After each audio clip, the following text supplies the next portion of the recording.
Howdy folks, you're watching OMNI Wizards. Sit tight because today we bring you, what if Wednesday Addams became Slytherin's heir and Harry had to stop her? Smash that like, subscribe, and enjoy the ride. Chapter 1. The girl who arrived wrong. The owl arrived on a Tuesday, which Dumbledore later said should have been the first warning. It wasn't a standard owl. It was enormous and black, with what Professor McGonagall described in her incident report as an unsettling degree of eye contact, and it dropped a single sealed envelope onto Dumbledore's breakfast plate with the kind of precision that suggested it had done this before and found the whole exercise beneath it. Then it sat on the edge of the staff table and refused to leave for 45 minutes. The letter was from Nevermore Academy. The headmistress, a woman named Weems who wrote in the kind of careful, exhausted prose of someone who had been managing chaos for decades, explained that one of her students required a temporary transfer to Hogwarts for reasons she described as administrative in nature, and in the best interests of all parties currently involved. She did not elaborate on what those parties were. She did not explain what had happened at Nevermore. She did, however, include a postscript. Please note that the student in question is not dangerous. She has simply reached a point in her education where outside perspectives may prove mutually beneficial. Dumbledore read the postscript twice, recognized the specific tone of someone who had chosen their words with extreme legal care, and wrote back immediately to say the student was welcome. He told McGonagall about it over tea. McGonagall read the letter, set it down, and said, "What did she do? It doesn't say. Albus, Minerva, what did the girl do?" Dumbledore smiled in the way that meant he either didn't know or wasn't going to tell her. McGonagall had long since stopped being able to tell the difference. Harry found out the way most things at Hogwarts were found out, not from a teacher, not from an announcement, but from Ron, who had heard it from Seamus, who had heard it from a Ravenclaw prefect named Anthony Goldstein, who had apparently been there when the new student arrived at the gates. She came in a carriage, Ron said, at breakfast the morning of her arrival. He was already 3 pieces of toast deep into the day and speaking with the specific energy of someone who had found a new conversational topic and intended to use it aggressively. Not a Hogwarts carriage, her own, black, with curtains. Lots of carriages have curtains, Hermione said without looking up from her book. Black curtains, and the horses were, Anthony said they were black horses but not normal black, black like the absence of horse. Harry looked up from his eggs. What does that mean? I don't know, that's what he said, absence of horse. Ron waved his fork. Point is, she's weird. Transfer student from some school in America. Nevermore, I think. Harry had heard of Nevermore in the vague way you heard about things that existed at the edges of the magical world. It was old, selective, and peculiar even by magical standards. He thought he remembered Hermione mentioning it once in the context of an essay about alternative magical education systems. What year is she? Harry asked. 5th apparently, Ron paused. Which means she'll be with us for OWLS. Oh, wonderful, Hermione said, closing her book. If she's a 5th year, she'll need to be sorted. I imagine that'll happen at dinner. What if the hat can't sort her? Ron said. What if she's too weird even for the hat? The hat has sorted thousands of students over 1,000 years, Hermione said. It can handle 1 transfer student. This turned out to be, if not entirely wrong, at least more complicated than Hermione had expected. Wednesday Addams arrived at dinner with the quality of someone who had decided, years ago, that arriving was something that happened to other people. She walked into the Great Hall at precisely 6:47 in the evening, flanked by no one, wearing the standard Hogwarts uniform that had clearly been issued to her that afternoon, and which she wore as though it was a deliberate aesthetic choice rather than an imposed one. It was the braids that people noticed first, 2 of them perfectly severe, black as the curtains on her carriage. Then the expression, which was not a frown and was not blank, and was not anything that could be easily categorized. It was the expression of someone who was watching everything very carefully and finding most of it mildly interesting. She was followed by McGonagall, who was doing her own expression, the professional neutral that she deployed when she was uncertain what the next 5 minutes would contain.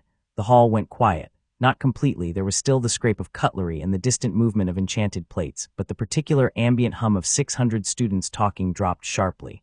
Wednesday Addams did not look at the students. She looked at the ceiling. Then, after a moment, she looked at the Slytherin table. Just briefly, the way you look at something you've already decided about. McGonagall set the stool in front of the staff table. She produced the sorting hat from under her arm, ancient, battered, slumping to one side, and placed it on the stool. When I call your name, she said, which was habit from years of first-year sortings, and then corrected herself. Miss Addams, if you'd please.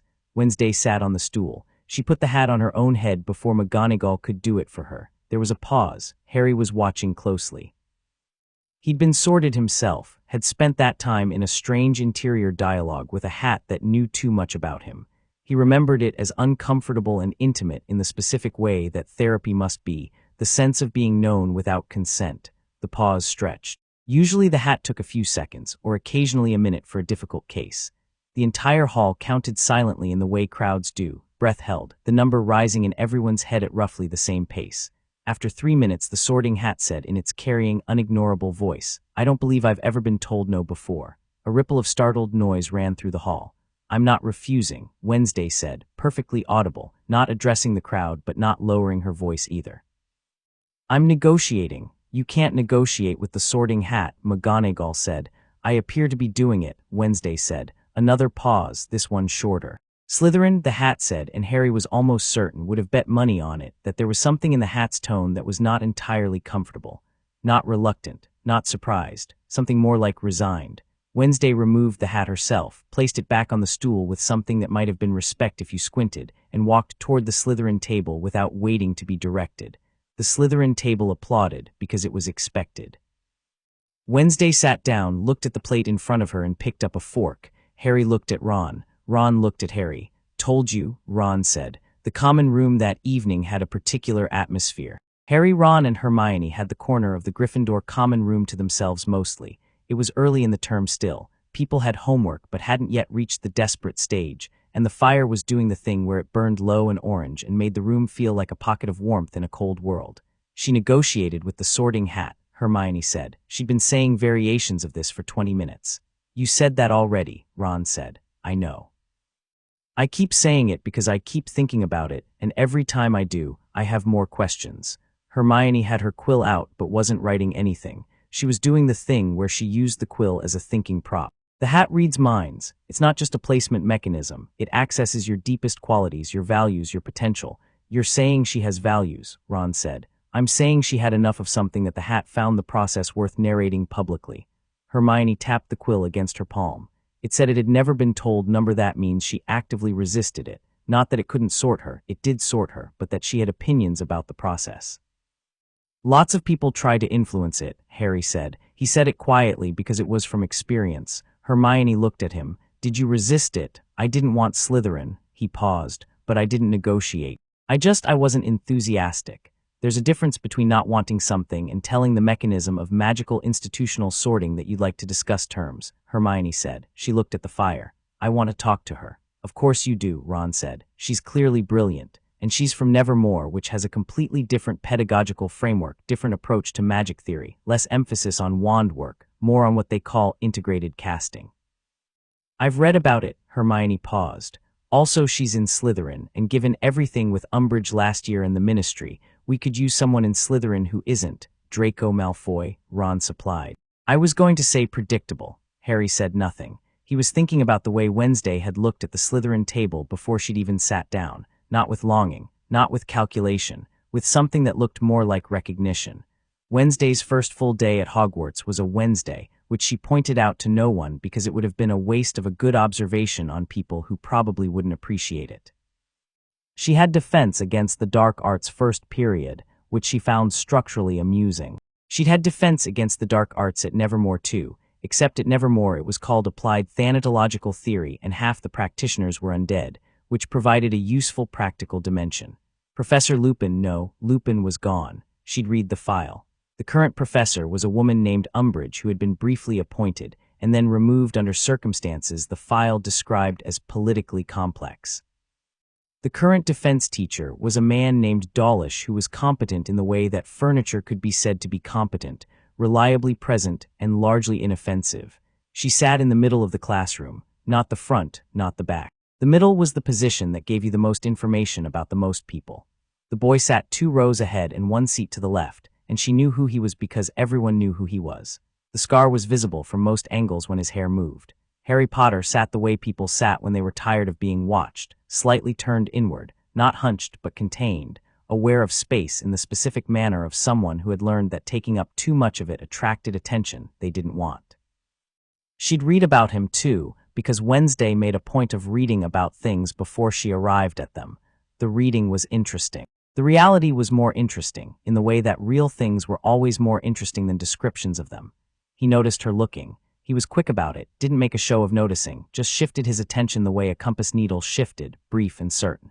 Their eyes met for approximately 2 seconds and then he looked back at the board. She approved of that. Most people either looked away immediately or stared. He'd simply registered her and moved on, which was the correct response.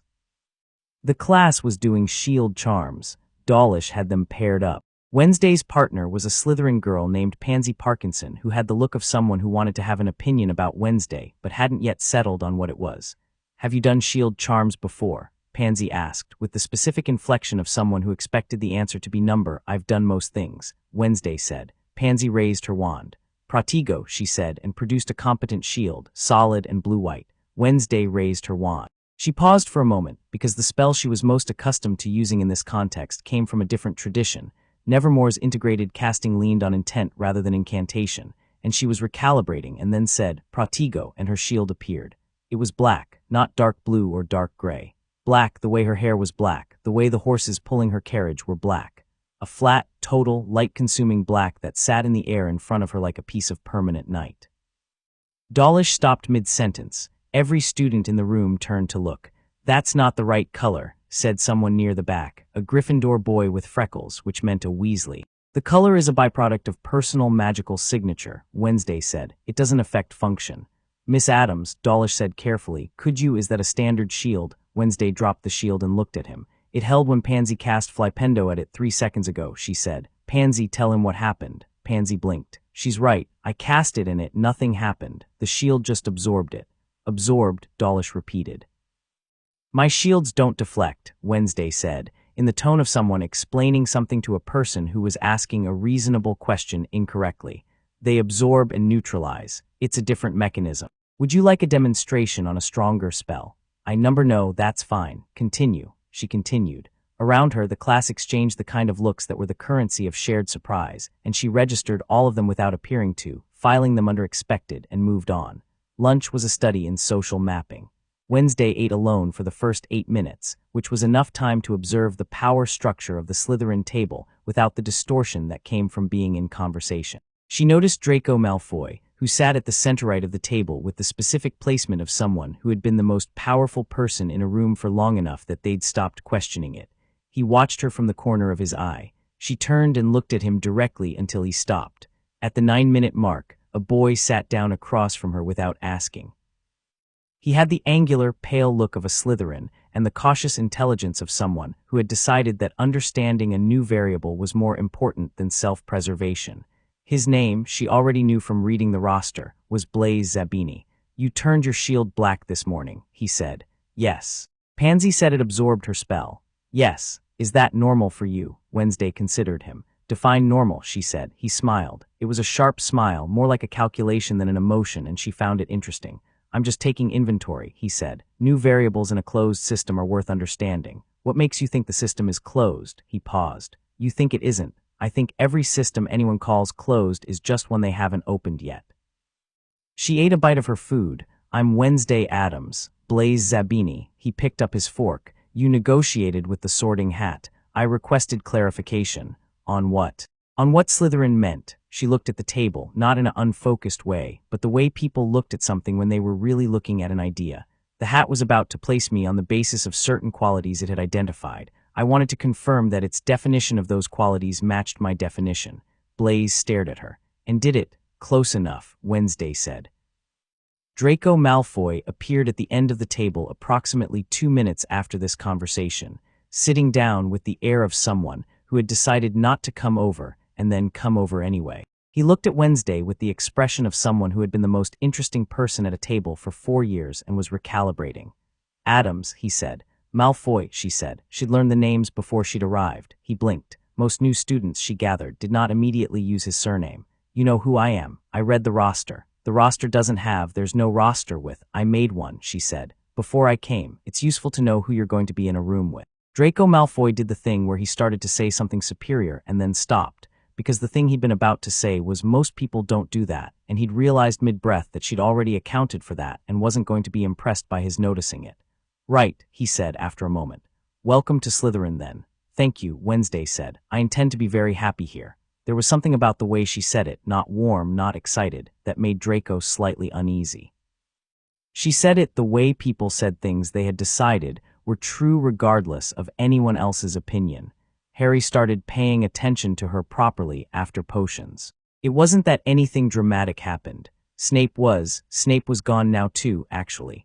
He was at the ministry facing his own complicated accounting after the events of last year. Potions was being taught by Professor Slughorn, who had come out of retirement with the particular energy of someone who had been told important people were nearby and found this motivating. Slughorn's potions was less brutal than Snape's had been and more collegiate. He liked discussion, liked hearing students reason through problems. Wednesday was in the class because potions was mandatory for 5th years. She sat with the Slytherins on their side of the room and said nothing for most of the class, which Harry noticed because it was an unusual thing to notice, but she was watching Slughorn with an expression that wasn't attention so much as assessment, like she was evaluating whether what he was saying was worth the air it occupied. Then Slughorn said, "Now, the challenge with a Mortentia, the properties that make it extraordinary also make it extraordinarily dangerous. The question is always, what separates powerful magic from dark magic?" It was a rhetorical question. He had clearly been planning to answer it himself. "Intent is a useful framework," Wednesday said. First thing she'd said in the entire class, but insufficient. A Mortentia causes genuine suffering to its subject regardless of what the caster wants. The effect is the same whether the intent is malicious or foolish. Slughorn blinked. "Well, yes, so the cleaner distinction is outcome," she said, still not looking up from the notes she was writing. Magic that cannot cause harm regardless of context versus magic that causes harm regardless of intent. The middle category, magic that's contextual, is where most of the interesting questions live. That's a very rigorous way to think about it, Slughorn said, with the tone of a man who hadn't expected to be philosophically challenged at 10:30 in the morning. "She's right, though," Hermione said from across the room and then looked slightly surprised at herself. Wednesday looked at Hermione for the first time. It was a brief look, the kind that filed information. Harry looked at both of them and thought, "Oh, this is going to be complicated." After class, he caught up to her in the corridor. Not deliberately, or not entirely, he'd been moving in the same direction, and she was simply there, and the question came out before he'd really decided to ask it. "Where did you study potions at Nevermore?" Wednesday didn't break stride. "We didn't call it potions, we called it alchemical synthesis." "Is it different?" "Substantially. At Nevermore the emphasis is on biological reagents rather than plant-based ones." She paused, not hesitating, just factual. "Blood, venom, cellular matter. The school is built around outcasts, so the student body provides a more varied pool of organic components than a standard apothecary." Harry processed this. "So you brewed potions with werewolf blood, vampiric serum, siren hair, and on one memorable occasion the shed scales of a Gorgon who was particularly cooperative about it." She glanced at him sideways. "If that's meant to shock you, you'll need to recalibrate your baseline." "I fought a basilisk in 2nd year," Harry said. "I'm hard to shock." She stopped walking. It was the first time she'd fully stopped since he'd spoken to her, and she turned and looked at him with the particular attention of someone upgrading their assessment. "I know," she said. "I read about that too. You read about me. I read about everything relevant to where I was going." She held his gaze without discomfort. "You're relevant." "Because I'm Harry Potter. Because you're the only person in this school," she said, "who has done something genuinely unprecedented in recent memory. That makes you interesting.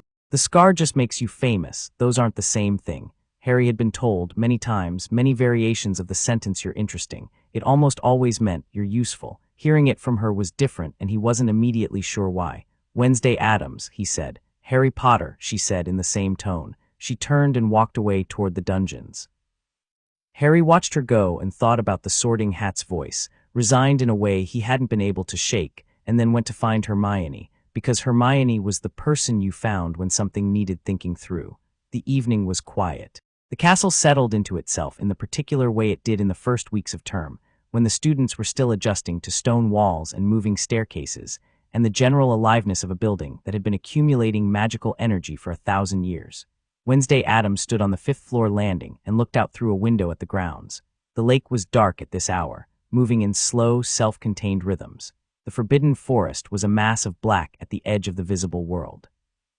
She'd been inside forests like that before. Nevermore's grounds had their own versions, and she'd always found them honest in a way that buildings weren't. Forests didn't pretend to be safe. Buildings pretended all the time. You know, said Draco Malfoy from behind her, most people don't just stand in corridors at this hour. She didn't turn. Most people don't wander around at this hour either. He came to stand a few feet away, far enough that it wasn't intrusive, close enough that it was deliberate.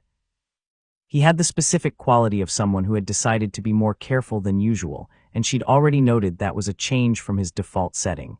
Blaze says you're interesting, he said. Blaze is perceptive. I want to know what you want, Draco said. It was the most direct he'd been. You negotiated with the hat. You argue with Slughorn. You made black shields in defense. He paused, searching for the word. Moving, Wednesday said. What? She turned then and looked at him. You're asking me to be still so you can categorize me. I'm not going to be still. She looked back at the lake. I want to understand this place. That's what I want. Understand it how? Completely, she said. He was quiet for a moment. That's not a small thing. No, she said. It isn't.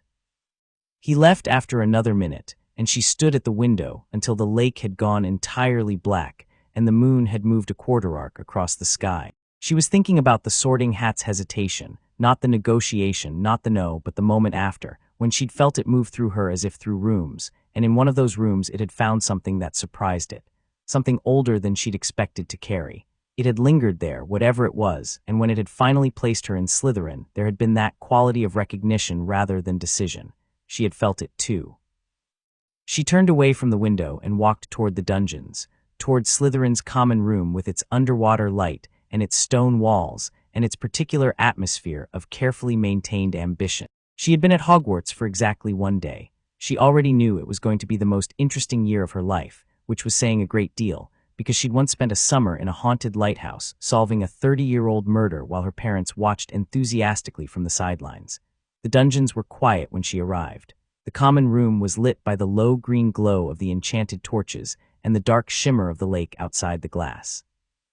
Most students were already in their dormitories or doing late-night studying in the corners. She sat in one of the chairs by the far wall, the one that faced both the entrance and the windows, a positioning habit she'd had since she was 6, and opened the book she'd been carrying since she'd arrived. It was not a textbook.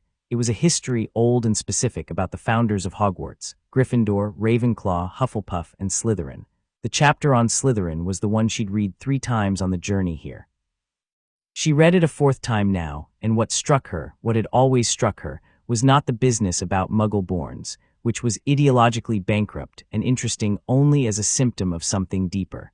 What struck her was the architecture of the man's thinking. He had built something intended to last. He had hidden something in it. He had made the school with one hand and made a claim on it with the other, a biological lock on a secret place, accessible only to his blood, his voice, his inheritors. There were no more heirs. She knew the history. The line had broken. She closed the book. She looked at the wall across from her, where the stone met the floor of the dungeon in a seam that was slightly older than the surrounding architecture. She had noticed it the moment she'd walked in. It was the kind of thing she noticed automatically, differences in age, in layer, in the way spaces held their histories. She put her hand flat against the wall beside her chair. It was cold, stone cold, but it was also something else, a kind of resonance, the way a tuning fork resonated when another was struck nearby. Not loud, not alarming, just present like a held breath in the rock. She left her hand there for a long moment. Then she took it away, picked up her book, and went to bed. But she lay awake for a long time, staring at the ceiling of the dormitory with its low green light and its stone and its age, and she thought about resonance. About old things that held their shapes long after the original force had moved on. About claims that persisted across centuries because the nature of claiming was to persist. She thought about what the Sorting Hat had found in that room inside her, that old, unexpected thing, and wondered if it had been as surprised as she had. She decided, with the particular certainty she brought to most of her decisions, that tomorrow she was going to find out what it was. She was not afraid of what she might find. Wednesday Addams had never been afraid of anything, and she saw no reason to start at 15. Across the castle, in the Gryffindor dormitory, Harry Potter lay awake too. He was thinking about the corridor conversation, and he was thinking about the way she'd said I read about everything relevant to where I was going, and he was thinking about the Sorting Hat's voice, I don't believe I've ever been told no before, and the specific quality of the word no, which was not resistance, not defiance, but something quieter. Negotiation. She'd said it herself. She hadn't been refusing the hat. She'd been having a conversation with it. Harry had had his own conversation with the hat once. He knew what that felt like. It was the most honest conversation you could have, because the hat already knew everything you were going to say before you said it, which meant you couldn't be anything other than what you were. She'd chosen Slytherin, or agreed to it, or confirmed it as a mutual conclusion. She'd gone to that table with a look of recognition. He turned onto his side and looked at the dark curtain of his four-poster. He didn't know why he was still thinking about her. He'd met strange people before. He'd met dangerous people. He'd met people who were both. He knew, in the bone-deep way you knew things after enough years of fighting for your life, that the things worth paying attention to were rarely the obvious things. The obvious things announced themselves. The subtle ones just moved. She was moving. He couldn't tell yet what direction. He fell asleep thinking about black shields that absorbed instead of deflecting, and the sound the sorting hat made when it resigned itself to something it had recognized, and a girl standing at a window looking at a dark lake as if she was taking its measurements. Chapter 2. Something Speaks in the Dark. The thing about Hogwarts that Wednesday had not anticipated, and she did not often fail to anticipate things, was how loud it was in the silences. Not acoustically loud. The castle was stone and age in the particular absorptive quiet of very old buildings, but it breathed. Every corridor had a current to it, a directional pull, like the castle was always slightly exhaling in one direction and inhaling in another. The staircases moved not randomly, she decided after 3 days, but according to a logic she hadn't cracked yet. The portraits watched with genuine attention. The ghosts drifted along specific routes that had the quality of habit rather than haunting. They were doing what they'd always done because they'd always done it, which was a different kind of sadness than people usually attributed to ghosts. What she hadn't expected was the depth of it. Nevermore had been old too, built on geological strangeness and genuine supernatural density, but it was old in a horizontal way, wide and wild, and spread across its grounds like something that had grown there. Hogwarts was old vertically. It went down as much as up. It had basements beneath basements, foundations beneath foundations, and she could feel the layers when she stood still, which she did more than most people noticed, because most people mistook stillness for absence. She'd found the resonance again on the second day, in a different place. On the third day, she'd started mapping it. It was Ron who noticed first that she was doing something odd. He found her in the library on Thursday evening with 3 books open at once. None of them were textbooks, all of them were histories, and a parchment covered in what looked like a diagram, but wasn't any kind of diagram he recognized. It had lines and symbols and a few words in what might have been Latin or might have been something older. He told Harry. Harry told Hermione. Hermione went to the library herself, not immediately, but the next morning with the specific determination of someone who had decided to be casual about something she was not casual about at all. She sat down across from Wednesday without asking. Wednesday did not look up. Granger, she said. Addams. Hermione looked at the parchment. What are you mapping? Resonance patterns. Wednesday turned a page. The castle has a magical signature that isn't uniform. There are concentrations, nodes where the accumulated enchantment is denser. Most of them are obvious, the Great Hall, the Room of Requirement, the Astronomy Tower, but there are others that aren't in any of the histories. Hermione was quiet for 3 seconds, which was her version of a long pause. You found nodes that aren't documented, 4 so far. Wednesday looked up, not at Hermione, but at the middle distance, the way people looked when they were seeing a map in their heads. 1 in the east wing behind the tapestry of Barnabas the Barmy. 1 in the Astronomy Tower's base, not the tower itself. 1 in the greenhouses, Professor Sprout's 3rd greenhouse specifically, and 1, she stopped. And 1 where? Hermione said. Wednesday looked at her. It was a measuring look, and it lasted long enough to be deliberate. Below the dungeons, she said. Hermione's expression changed in a way she probably didn't know it was changing. Her eyes went to the diagram and back up. Below the dungeons is there's a chamber. I know what's below the dungeons, Wednesday said. The Chamber of Secrets has been sealed, Hermione said. She said it evenly, but there was a note in it that was half information and half warning. Since 2nd year when Harry, I know what happened in 2nd year. Wednesday closed the book in front of her. I said there's a resonance below the dungeons. I didn't say I'd opened anything. They looked at each other across the table. Hermione had the expression of someone doing very rapid threat assessment while trying not to look like that was what she was doing. Wednesday had the expression of someone watching her do it and finding it interesting. Why are you mapping it? Hermione asked. Because it's there, Wednesday said. I always want to understand what's there. She paused. Why are you here asking me about it instead of going directly to a teacher? Hermione opened her mouth, closed it. Because you want to know what I found before you report it, Wednesday said, not unkindly. which suggests you're less interested in institutional safety protocols than you are in information, which means we have something in common. She picked up her quill. Sit down properly. You're hovering. Hermione sat down properly. Harry found out about the resonance mapping from Hermione that evening, who told him about it with the specific energy of someone who had made an interesting ally and was uncertain whether to be excited or alarmed about this. She's brilliant, Hermione said, pacing the common room while Harry sat in his chair and tracked her back and forth with the patience of long practice. Genuinely, frighteningly brilliant. The framework she's using to map the magical concentrations, I've never seen that approach, but once she explained the theory I could see exactly why it works and I'm furious at myself for not thinking of it. What did she find? Harry asked. Hermione stopped pacing. A resonance node below the dungeons. The common room fire crackled. Ron looked up from where he was losing a chess game against himself. Below the dungeons, Harry said. She says she hasn't opened anything, that she's just mapping. But there's something there. There's apparently something there, yes. Hermione sat down. Harry, the chamber was sealed. You collapsed the passage in second year, and Dumbledore performed additional sealing enchantments on everything he could find connected to it. But sealing something doesn't unmake it. The chamber still exists, the magic Slytherin put into it still exists, and something down there is resonating, Harry said. According to Wednesday's mapping. Harry thought about the look on Wednesday's face in the corridor. I want to understand this place. Completely. He thought about the way she'd put her qualities on the table like cards, calmly, one at a time, black shields, alchemical synthesis, biological reagents, completely. She already knew, he said. When she talked about what she wanted to understand, she already knew there was something below the dungeons. Hermione looked at him. What makes you say that? Because she said it like she'd already decided it was interesting, Harry said. Not like she was finding it out. The fire did its low orange thing. Hermione chewed her lower lip, which was her thinking expression. She told me, Hermione said slowly, because she wanted me to know she'd found it, not because she wanted help.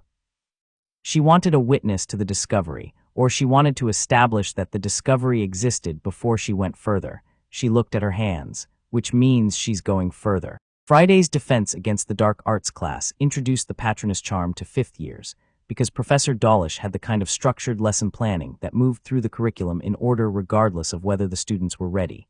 Harry had done a patronus since third year. He waited at the back and watched. Wednesday sat in the middle, as always, and when Dawlish explained the theory, happy memory, force of will, casting through concentrated positive emotion, she didn't write anything down. She listened with the specific attention of someone finding the structural weaknesses in an argument. Miss Addams, Dawlish said, with the cautious enthusiasm of someone who had decided that calling on the unusual student was pedagogically interesting, would you like to attempt it first? Given your varied background. The mechanism is flawed, Wednesday said. Dawlish blinked. I'm sorry. Requiring a happy memory as fuel for a defensive spell assumes the caster has reliable access to happiness under pressure, Wednesday said. Which is exactly the situation in which people are least likely to have reliable access to it.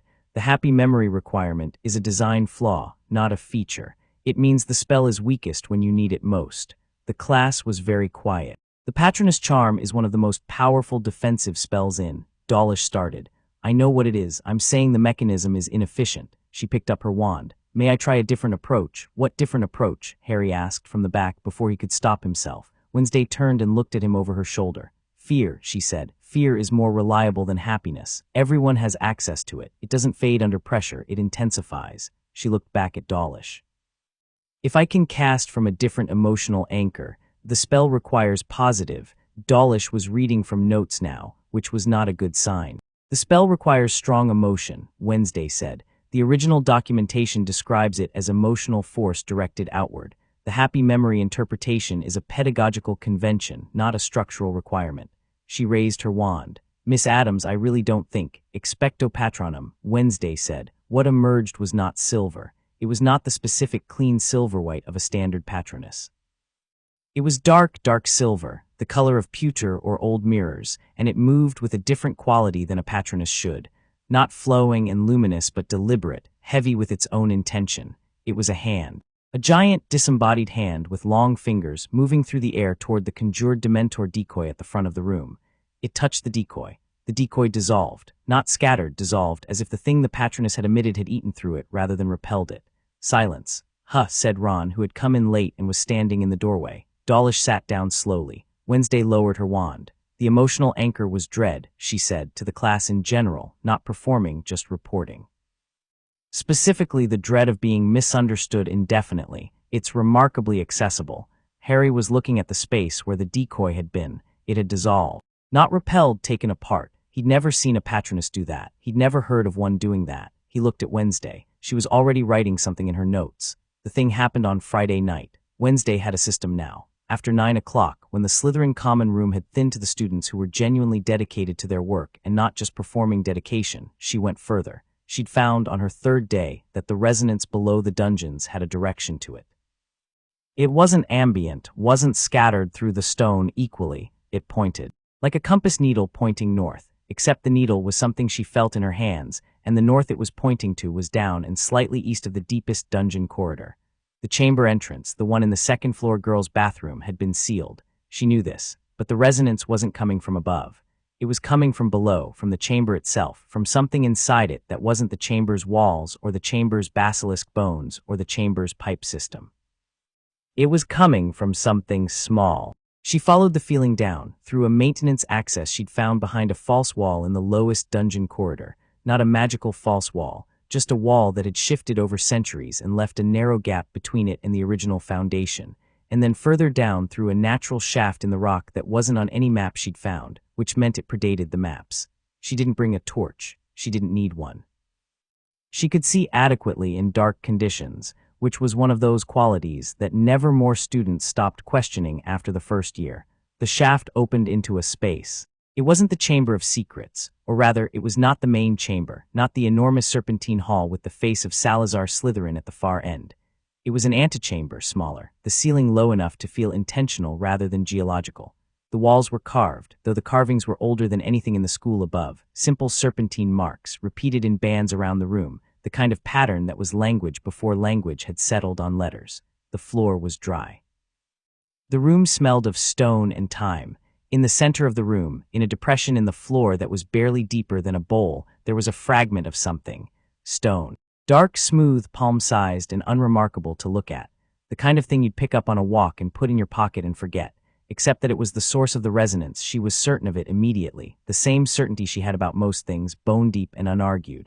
The resonance she'd been mapping for 3 days was coming from this. She crouched and looked at it without touching it. It was old, older than the chamber. Possibly she reached for this thought carefully, older than Hogwarts itself. The carvings on the walls were the same style as the marks on its surface, faint but present, and the language of those marks was Parseltongue, not spoken Parseltongue but its written ancestor, which was not the same thing and which almost no one alive could read.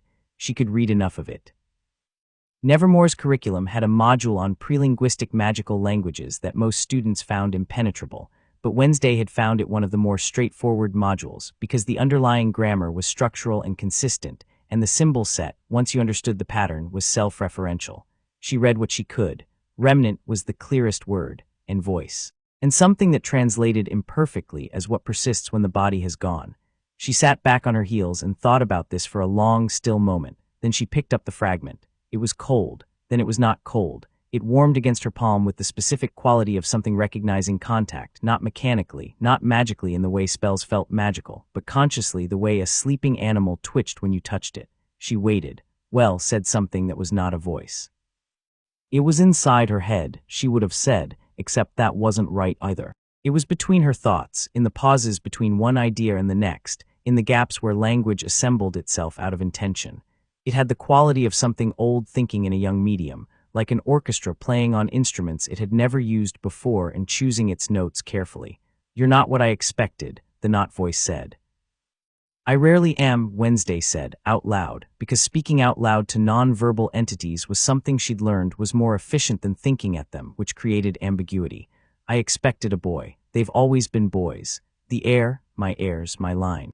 A pause in which Wednesday had the sensation of being examined the way the Sorting Hat had examined her, except older, less benevolent, and considerably more interested. But there is something here, something that recognizes me.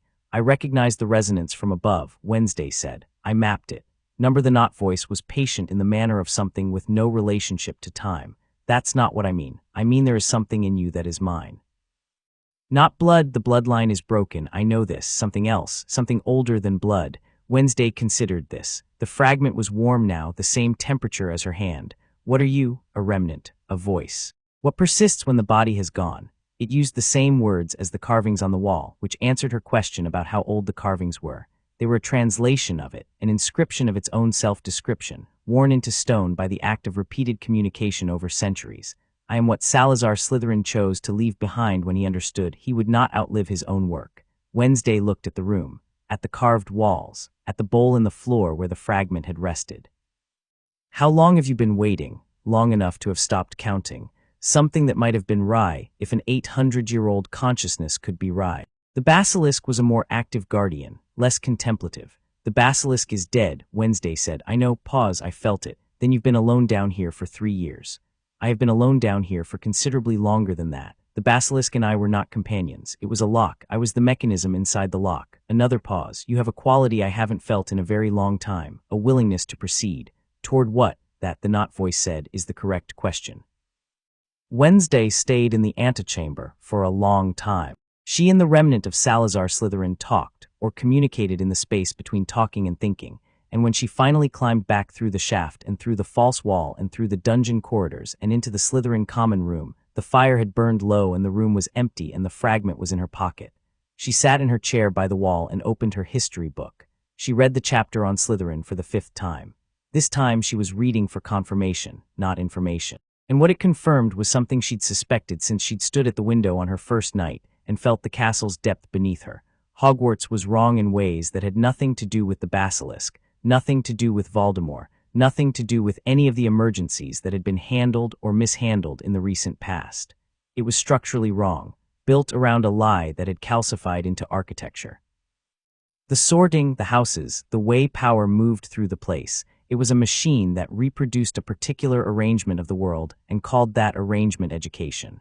She'd noticed it at Nevermore too. She just hadn't had the vocabulary for it until now. The fragment was warm in her pocket, and it was patient, and it was waiting. She could feel it thinking. Something changed on Monday, and it was the kind of change that happened in the background between things, in the way a room looks different when the light shifts even though nothing in the room has moved. Draco Malfoy walked into potions and sat down in the wrong seat, not accidentally. He stood at his usual chair, looked at it, and then moved 2 seats to the left, which was a meaningless action on its face and a significant one in the context of the Slytherin power seating chart that had been stable for 4 years. Blaise Zabini watched him do it with an expression of precise neutrality that was itself a reaction.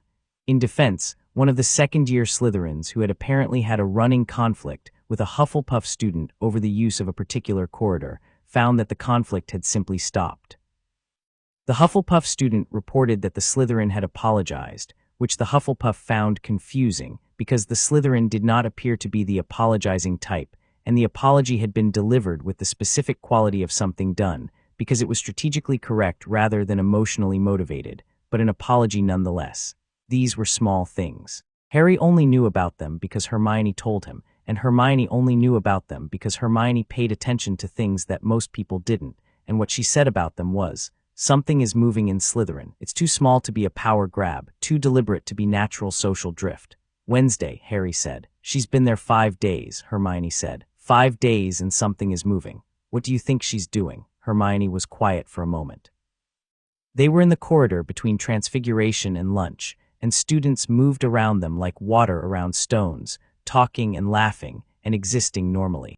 I think, Hermione said carefully, that she's not accumulating power the way we'd recognize. She's not making alliances, she's not building a faction, she's not threatening anyone. She looked at Harry. I think she's changing the baseline, just slightly, just enough that the people around her start operating differently without realizing they've been influenced. Harry thought about this. Is that manipulation? I don't know, Hermione said. I genuinely don't know. She shifted her bag on her shoulder.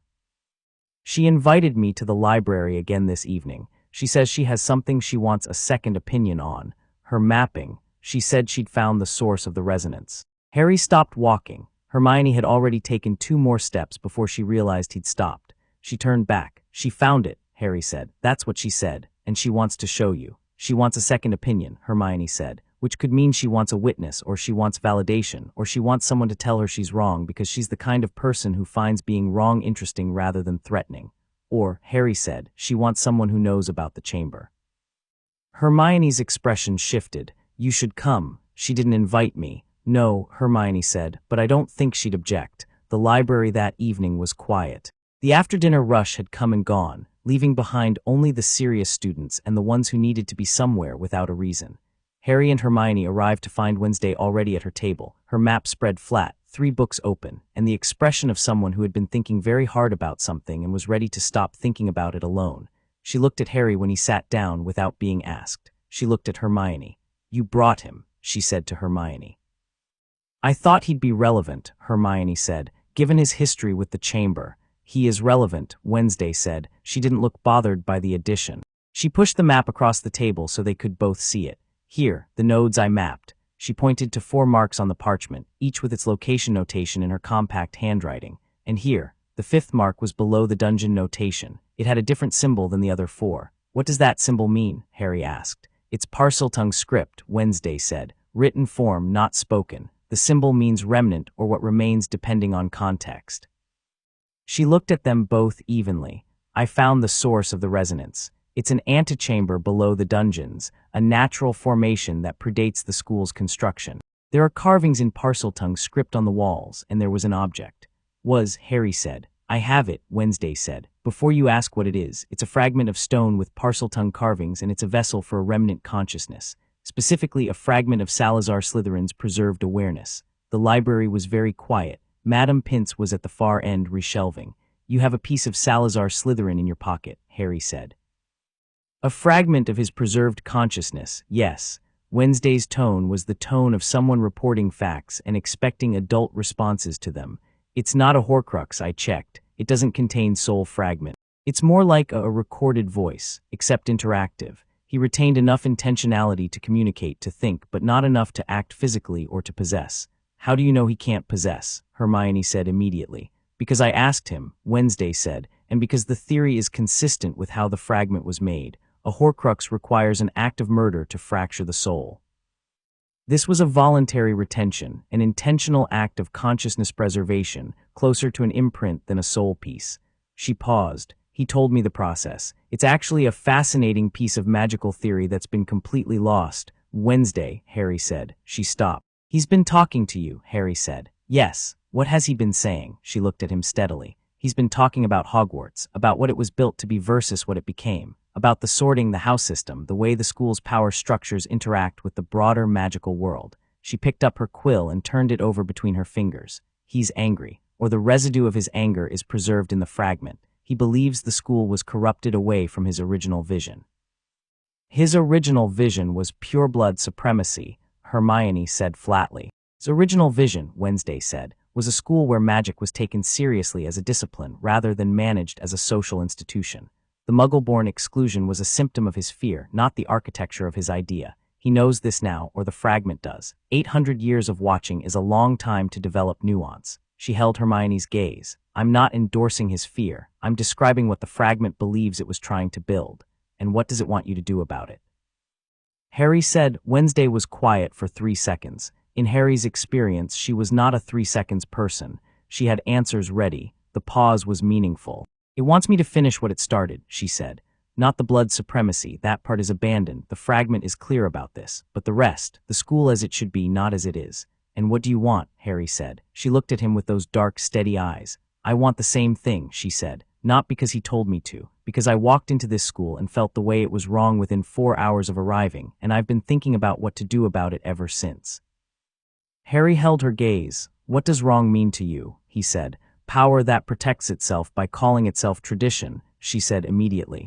"Institutions that reproduce harm because they've been doing it long enough that the harm has become invisible." She set the quill down. "The houses, Harry. Think about what the houses actually do. They sort children at 11 before they've had time to become anything, and then they spend 7 years surrounding those children exclusively with people who share their categorization. It's not education. It's conditioning. Plenty of people agree with that," Hermione said quietly. "Plenty of people agree with that and then go sit at their house table for 7 years anyway," Wednesday said. "I'm talking about doing something about it." "What kind of something?" Harry said. The pause again, shorter this time. "I don't know yet," she said. "That's why I'm telling you." Harry looked at Hermione. Hermione looked at Harry. Something passed between them that was the shorthand of years, quick, compressed, the way long friendship communicated in glances. Hermione looked back at Wednesday. The fragment, she said. What happens to it if you give it up, if you hand it over to Dumbledore? It becomes a historical artifact that gets studied by people who will use it to reinforce the existing literature about Slytherin's pathology, Wednesday said. Nothing changes. The fragment is preserved. Nothing is done. And if you keep it, something might be done, Wednesday said. Or might not, but the option remains open. Harry leaned back in his chair. He was thinking about a diary, a chamber, a boy who had believed deeply in his own rightness. He was thinking about how certainty felt from the inside, warm and clarifying and absolute. He was thinking about how he'd felt when he'd pulled the sword from the sorting hat, and whether that feeling was so different from what Wednesday was describing. He was thinking that she wasn't lying, and that she wasn't possessed, and that she had sought out witnesses rather than proceeding alone, which was either a sign of integrity or an extremely sophisticated long game. He didn't know which yet. Okay, he said. Hermione looked at him sharply. Okay, I'm not reporting it to Dumbledore, he said. Not yet, he looked at Wednesday. But I want to know what you're doing. Before you do it, that's the condition. Wednesday looked at him with the particular attention she gave things she was deciding about. Why, she said. Because the last time someone found something in the chamber and kept it quiet, he said, I nearly watched my best friend's sister die. He said it evenly, without drama, the same way she'd said things that were facts. Because I know what it feels like to think you're the only one who understands something important. And I know that's usually when you most need someone to disagree with you. A long moment. You disagree with me, she said. Constantly, he said. Something shifted in her expression. Not softened. Wednesday Addams' expression did not soften, but adjusted, the way a calculation adjusted when new data came in. Fine, she said. You'll know what I'm doing before I do it. She paused. Within reason. What does within reason mean? It means if I decide to do something in the next 30 seconds, I'll tell you in 31. She picked up her quill again. Now. The history of the founding, I have 3 questions and Hermione's brain is the only one in this school that might be able to answer them. Oh, said Hermione, who was slightly pink in a way that suggested she found being directly called intelligent more affecting than she usually allowed herself to show. The 3 of them bent over the books, and outside the library windows the castle breathed its deep vertical breath, and below the dungeons an antechamber waited, empty now, its carved walls still warm from the resonance that had lived in them for 8 centuries and now lived in a girl's pocket instead. The fragment was quiet. It was patient. It was thinking about what it had found. Chapter 3, The Language of Serpents. The first time Wednesday spoke Parseltongue in public, she hadn't planned to. It was a Tuesday, 11 days after her arrival, and it happened in the greenhouse during herbology, which was, of all places, not where anyone would have predicted a significant event. Professor Sprout had them repotting venomous tentacula that morning, which required heavy gloves and the specific kind of focused attention that came from knowing that the thing you were working with actively wanted to hurt you. Most students found this stressful. Wednesday found it refreshing. At least the tentacula was honest about its intentions. She was working at the far end of the greenhouse. Sprout had given her the largest specimen, either as a test or because she'd looked like the student least likely to be upset by it, which were both true, when the snake came in through a gap in the lower glass. It was a small thing, garden variety, grayish-brown, moving through the warm, damp air of the greenhouse with the self-possessed confidence of something that didn't know it wasn't supposed to be there. It came toward the heat of the grow lights and moved between the pots and would have gone unnoticed, except that it crossed directly in front of Neville Longbottom's workspace, and Neville made a noise that was between a gasp and a word. The tentacula beside him, sensitive to the noise, grabbed his wrist. Everything happened in about 4 seconds. Neville yelped. The tentacula pulled. 2 other students stepped back and knocked into each other. Sprout was at the other end of the greenhouse and moving fast but not fast enough. The snake, startled by the noise, coiled to strike. Wednesday looked at the snake and said something. She said it quietly, the way you'd say stop to a dog you were certain would listen. It wasn't a shout, wasn't a spell incantation, wasn't anything that sounded like a normal human language. It was a sound that lived in the back of the throat and moved through the sibilant range in a way that English didn't go, with a grammar that was directional rather than syntactic. The snake stopped coiling. It looked at her. Then it turned and left through the gap in the glass. The tentacula, deprived of the stimulus of Neville's panic, loosened its grip. Neville yanked his wrist back. Sprout arrived and assessed the situation with the rapid competence of someone who had spent 30 years in proximity to dangerous plants. Everyone was fine. Neville was fine. The snake was gone, and every student in the greenhouse was looking at Wednesday. She had already turned back to her own tentacula. She was repotting it with the methodical focus of someone who had said a thing and moved on.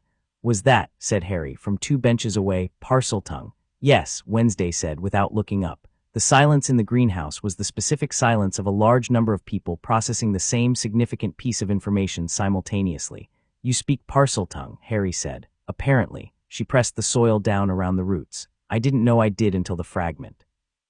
"The fragment taught you Parseltongue.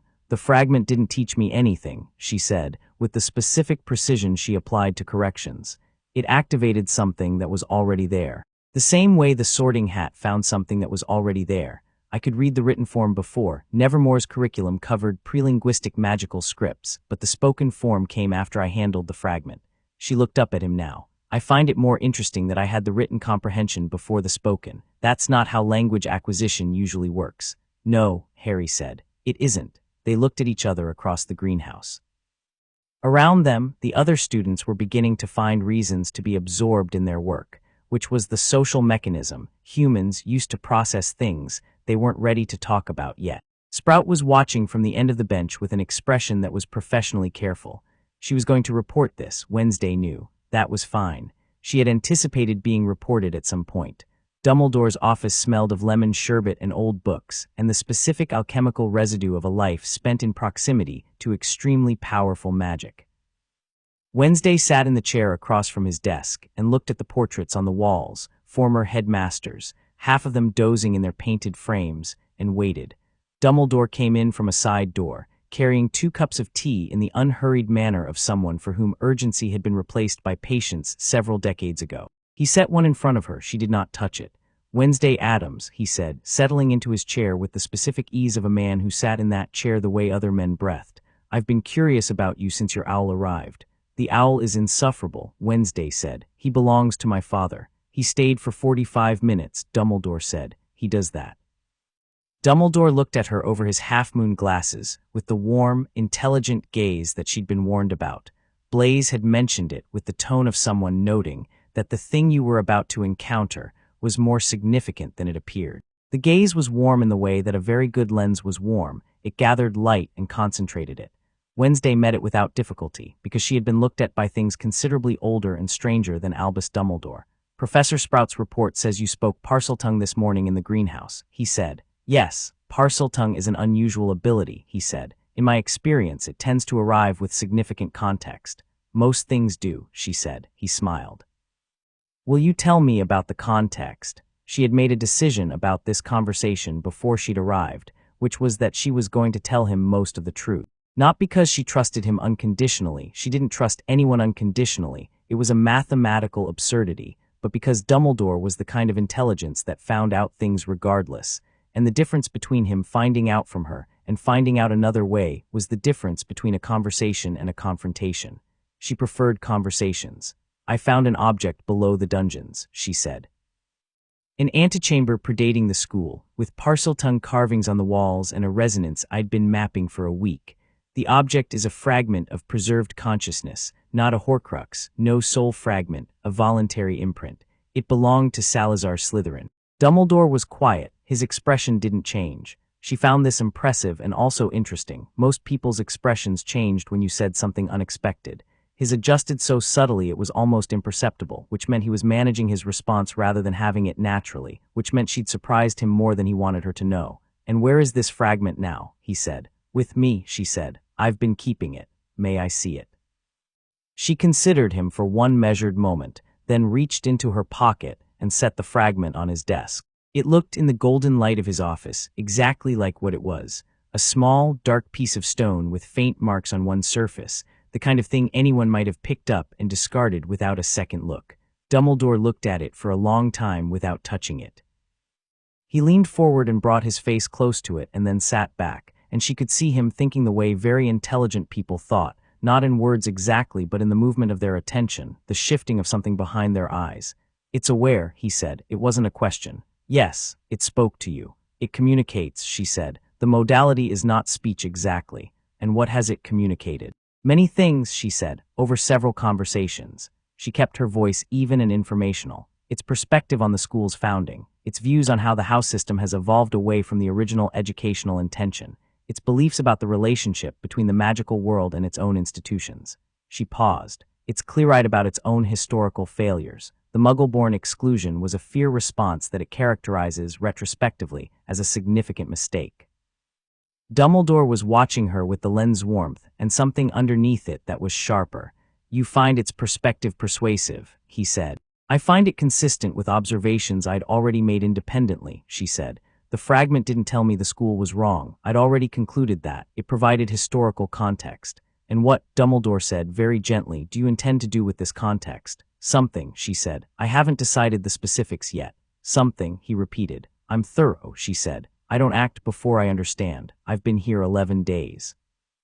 There's still a great deal to understand. He looked at her for a long moment, then he picked up his tea. I'd like to keep the fragment here, he said, for study. I'd like to keep it with me, she said. Miss Addams. It communicates more readily with me than it would with anyone else, she said. The quality the sorting hat found, the quality that activated the parcel tongue, whatever it is, the fragment responds to it. You'd be studying a rock. She met his gaze. You'd find more information talking to me than to the fragment directly. A pause. He set down his tea. Then I propose, he said, that we talk regularly. You and I'd find that useful, she said. As would I, he looked at the fragment.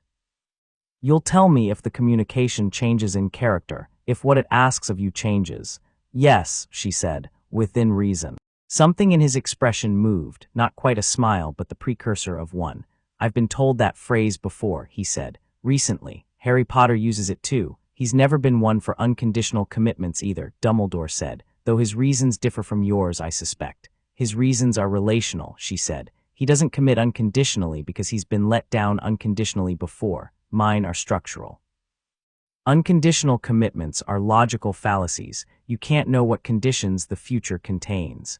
And yet, Dumbledore said, some people would say love is an unconditional commitment. Some people would be using the word commitment imprecisely, Wednesday said. He did smile then, not at the answer, or not only at the answer, at something in the nature of the conversation, the way it moved, its texture. He was, she decided, genuinely interesting. She could see why people trusted him. She could also see the seams in it, the places where the warmth was a technique as much as a quality, where the wisdom was also strategy. She trusted him more for seeing the seams. People without seams were either simple or performing. She took the fragment back from his desk and put it in her pocket. Next Thursday, she said. My door is open, he said. Harry was waiting outside. Not visibly waiting, he was leaning against the wall opposite the gargoyle with his arms folded and the look of someone who happened to be standing there and had been for a while. He uncrossed his arms when she came out. How did it go? He said. Productively. She kept walking. He fell into step beside her, which she noted as a behavioral choice. He matched her pace without asking about her destination, which meant he decided to stay in her orbit for the duration of this conversation rather than planting himself and forcing her to stop. Sprout reported you, he said. Of course she did. Are you annoyed? No, Wednesday said. She was correct too. I spoke an extremely rare magical language in a classroom and stopped a snake mid-strike. If she hadn't reported that, she'd be professionally negligent. She turned a corner. I would have been disappointed if she hadn't. He was quiet for a moment. You spoke it before in the greenhouse. Did you know you could do it? I suspected after the fragment. I hadn't had a relevant occasion. Most people would test that in private. I'm aware. She glanced at him sideways. You're going to ask if I let it happen publicly on purpose. Did you? I let the conditions exist in which it could happen publicly, she said. The snake came in, Longbottom reacted. The tentacular responded to the noise. I didn't arrange that, but I also didn't look around to check who was watching before I spoke. She paused. Make of that what you will. I make of it that you wanted people to know. I wanted the information to be available, she said. There's a distinction. Wanting people to know implies I need their reaction. I don't need their reaction. I just don't see the point in hiding a capability that's going to be relevant anyway. Relevant how? She stopped. They were in the 5th floor corridor, near the window where she'd stood on her first night. The lake was visible below, gunmetal in the afternoon light. She looked at it briefly, then at him. What do you know about the house system? She said. Not the history, your experience of it. Harry blinked at the change of direction. He stopped, started again. It sorted me into Gryffindor. It tried to sort you into Slytherin, she said. A beat. How do you know that? He said. I asked the fragment, she said. Slytherin's awareness is old and imperfect about many things, but it has a particular sensitivity to its own house's sorting history. You resisted the Slytherin placement. She looked at him. The fragment says you were the most interesting resistance it had ever encountered because the qualities the hat identified in you were genuinely Slytherin in character, but you rejected the identity so completely that the hat conceded. Harry was quiet. His expression was doing something complicated that he was managing, the same way Dumbledore managed his expressions except less polished. She could see the effort. Resourcefulness, self-reliance, willingness to operate outside rules for a greater goal, she said. These are Slytherin qualities. The hat saw them in you. I was 11, he said. I didn't want to be in Slytherin because every dark wizard in recent history had been in Slytherin. Exactly, she said. You rejected an identity because of its associations, not because of what it actually was. You spent the next 4 years proving you had every quality the hat had identified in you, while sitting at the Gryffindor table. The categorization didn't fit you. You just didn't have another option. He looked at her for a long moment. Is this a sales pitch for dismantling the house system? It's a data point, she said. I'm building an argument. The data points need to exist before the argument does. She turned from the window. The parcel tongue is a data point too. It doesn't belong to one person, to one bloodline. It's a magical capability that the fragment says can be carried in people who have a particular relationship with the magic Slytherin put into this school. It's not hereditary. It's resonant. She paused. Which means the idea of one heir, one bloodline, one inheritor of Slytherin's legacy. It was always a narrower interpretation than the magic intended. You're saying the magic is bigger than the legend, Harry said. I'm saying the legend was written by people who wanted it to be a bloodline because bloodlines are controllable, she said. Magic isn't. He stood very still for a moment in the way he did when something was landing, not dramatically, but with the weight of something real settling into place. What are you going to do? He said. I told you, I don't know yet. You have a direction, though. She looked at him directly. Yes, tell me the direction. A pause. Outside, a group of fourth years went past, loud and oblivious. She waited until they'd gone. The school has a structure that protects itself by making itself seem permanent, she said. The houses, the hierarchy between them, the way the staff and the board of governors and the ministry all reinforce each other's assumptions about how Hogwarts should be. I want to introduce a stress to the structure. Not destroy it. I don't want chaos. Chaos is wasteful. I want to find the load-bearing assumptions and examine whether they should be load-bearing. And the fragment helps you do this how? It knows where the weight is distributed, she said. It built the original structure. It knows what's holding what up. She met his eyes, and it agrees that some things should fall. Harry said, I need to think about this. I know. I'm not. He paused. I'm not going to stand in your way, but I need to think about it. That's fair, she said. And then, with the same even tone, you'd be useful, you know, not because of your name. Because you know where the weight is from the inside. You've been pushing against this structure for 5 years. You know what it does when you push. Is that a recruitment speech? It's another data point, she said. He almost smiled. She saw it, the beginning of something that his face was deciding not to complete. She filed it under noted. The conversation with Harry was still moving in her head 2 hours later when she went to find Blaise. She found him in the Slytherin common room, alone at the window table, reading something that wasn't schoolwork with the focused intensity of someone who read the way other people exercised, regularly, seriously, for the maintenance of a self-image. She sat down across from him without preamble and said, I need to understand how the Slytherin social structure actually works, not the formal hierarchy, the real one. He put down his book. That's a large question. I have time. He considered her. What happened today with the snake? It's relevant to what I'm asking, she said. The parcel tongue changed how people here look at me. I want to understand the mechanics of that change. Blaise leaned back.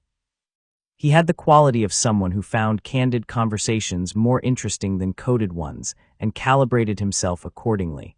Before the greenhouse, he said, you were interesting. Powerful clearly in ways people were still mapping, but unknown. Unknown things are uncomfortable for Slytherins. We like to have a category. And now you have a category, he said. You speak parcel tongue. That puts you in direct connection to the house's founding mythology. Whether that's valid or not is less relevant than the fact that it's legible. He paused. Draco is nervous. Draco has been nervous since I arrived, she said. This is different nervous. Before you were an unknown quantity. Now you're a quantity he has a name for, and the name is Heir. He knows what that's historically meant. Blaise looked at her steadily. Is that what you are? I'm what I am, she said. The word heir has a specific meaning that I don't necessarily claim. I have a connection to Slytherin's legacy. What I do with it is a different question. But you are going to do something with it. Yes. He picked up his book and then set it down again. I want to be clear about something, he said. I'm not loyal to the structure here. I'm not loyal to Malfoy. I'm not loyal to the pureblood framework. I'm not loyal to the particular Slytherin social order we've been maintaining for 4 years. I've been maintaining it because it was the available structure, and I'm pragmatic." He met her eyes. "If a better structure becomes available, I'm pragmatic about that too." Wednesday looked at him. "What would a better structure look like to you?" "One where being clever is worth more than being from the right family," he said without hesitation. "One where the most interesting people in the school can actually talk to each other without it being a political event. Like this conversation. Like this conversation." He smiled the sharp smile. "You sat with Granger in the library for 3 hours last week. That would have been notable once. In a school that worked properly, it would have just been 2 people talking." "It was just 2 people talking," Wednesday said.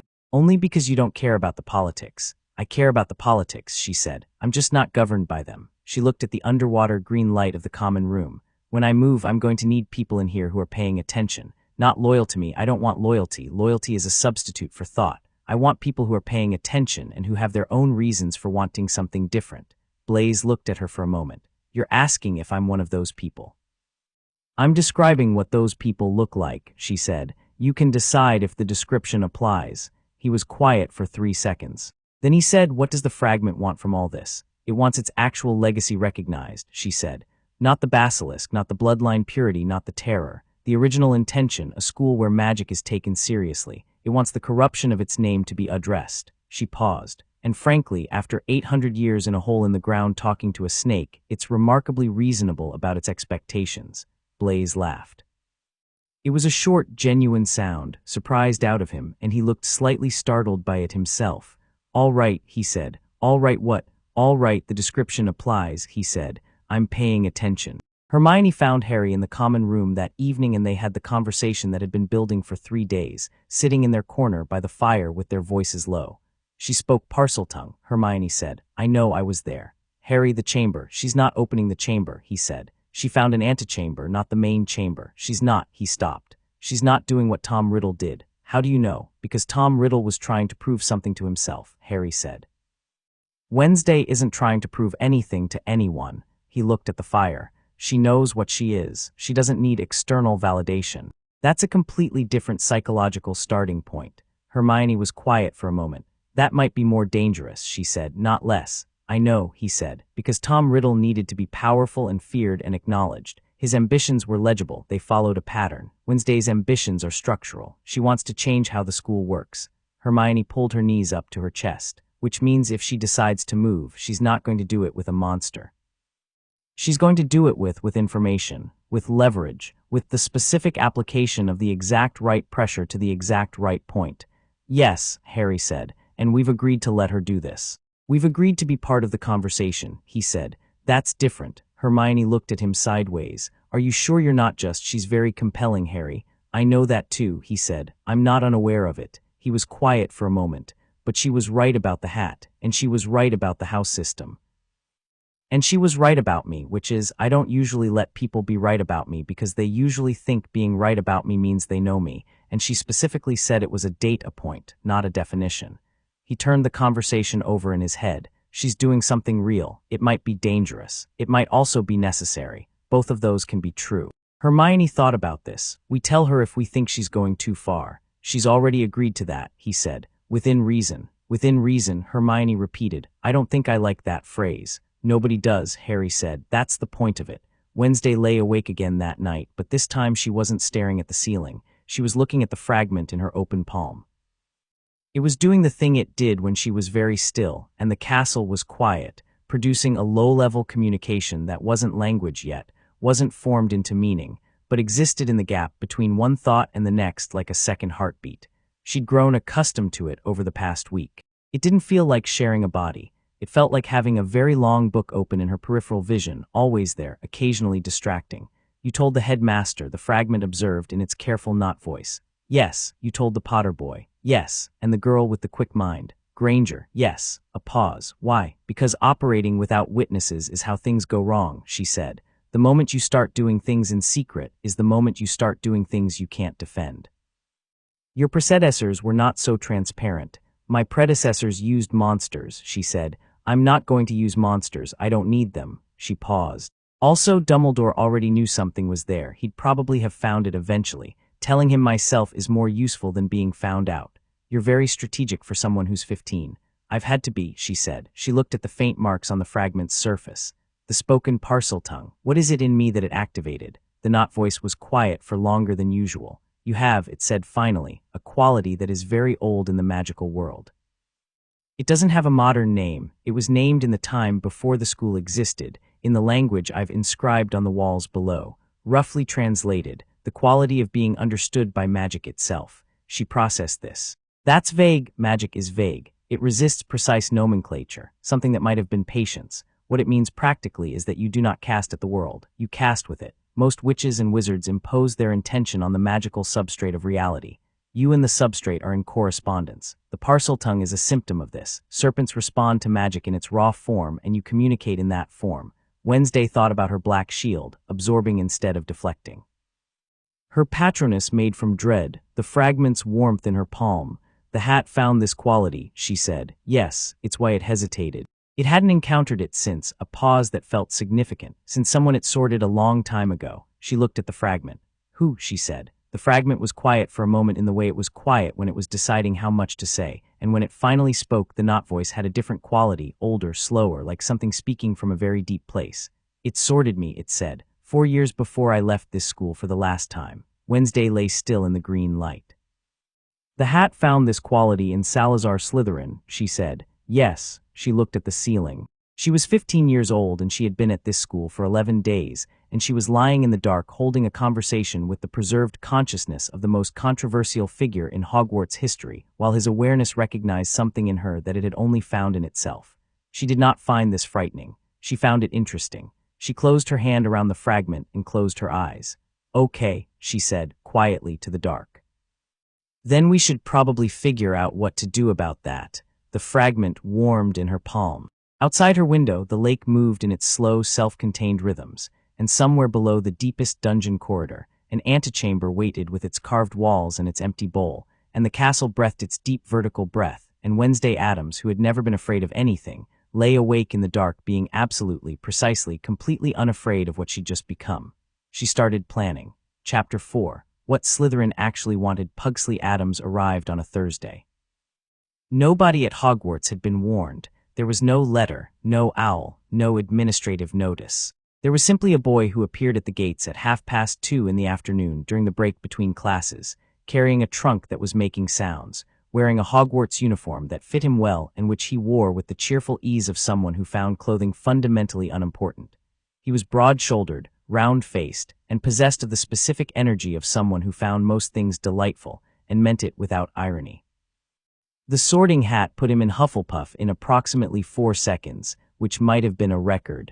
Wednesday found out at dinner when he sat down at the Hufflepuff table, waved at her across the hall with the enthusiasm of someone who had not seen a sibling in 3 weeks and found this genuinely problematic, and then immediately began talking to the Hufflepuff students around him with the warm ease of someone making friends the way other people breathed. She watched him for a moment, then she looked back at her plate. "Is that your brother?" Blaise asked. "Yes," she said. "He's in Hufflepuff. Yes. He looks very happy about it." "He's always happy," Wednesday said.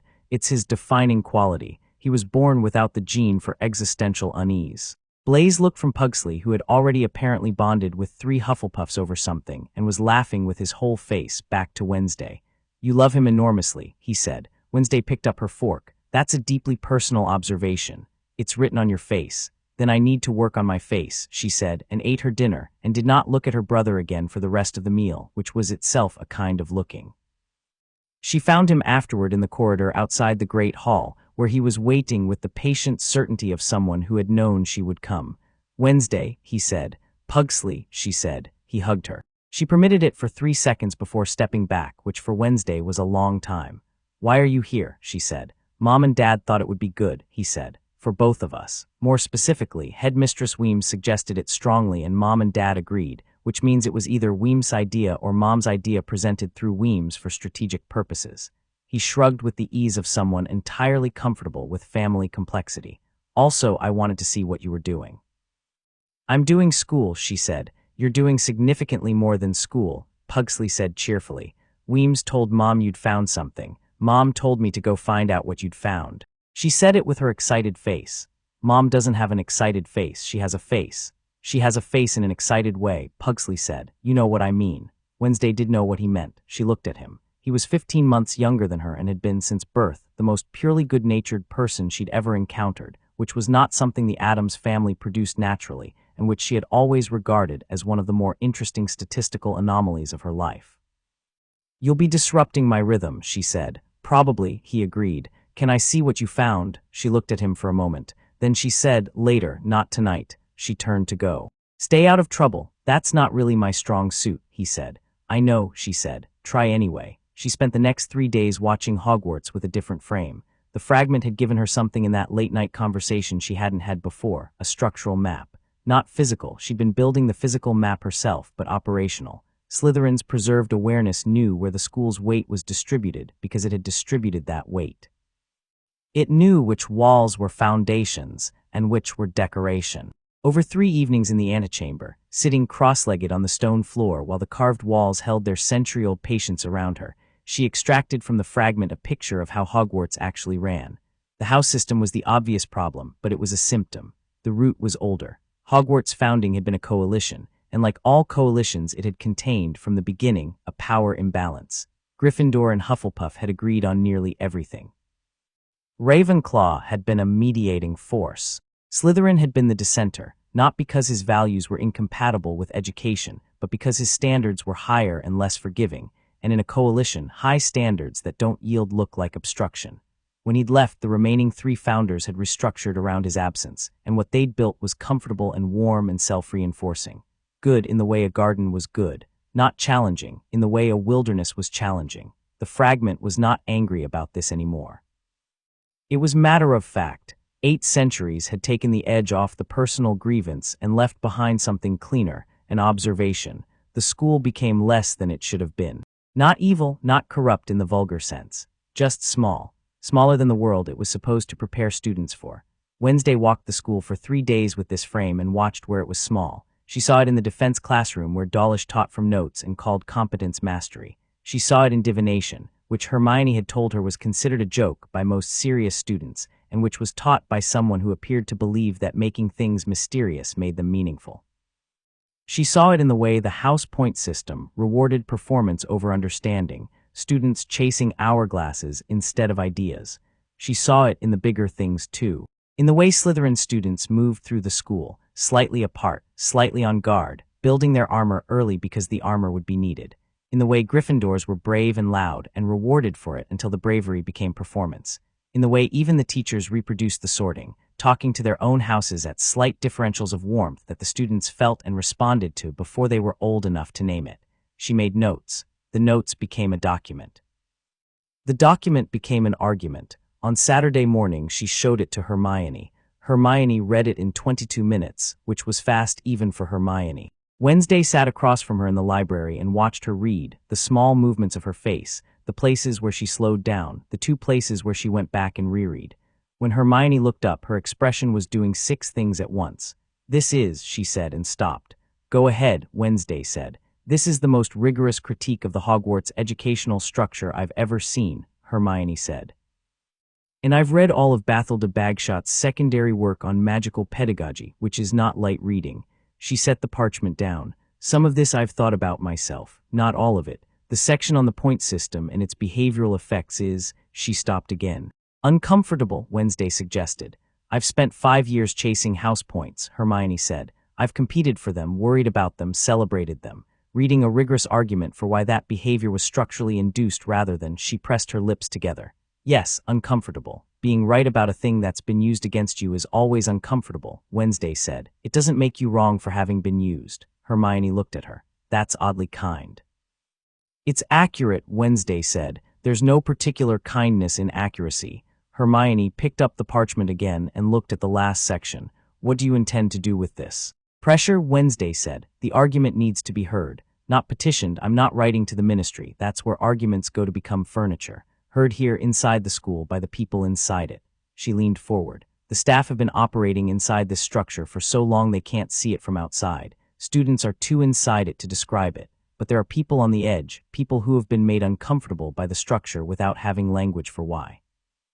She held Hermione's gaze. "You're one of them," Hermione breathed out. "You want to organize them. I want to make the discomfort legible," Wednesday said.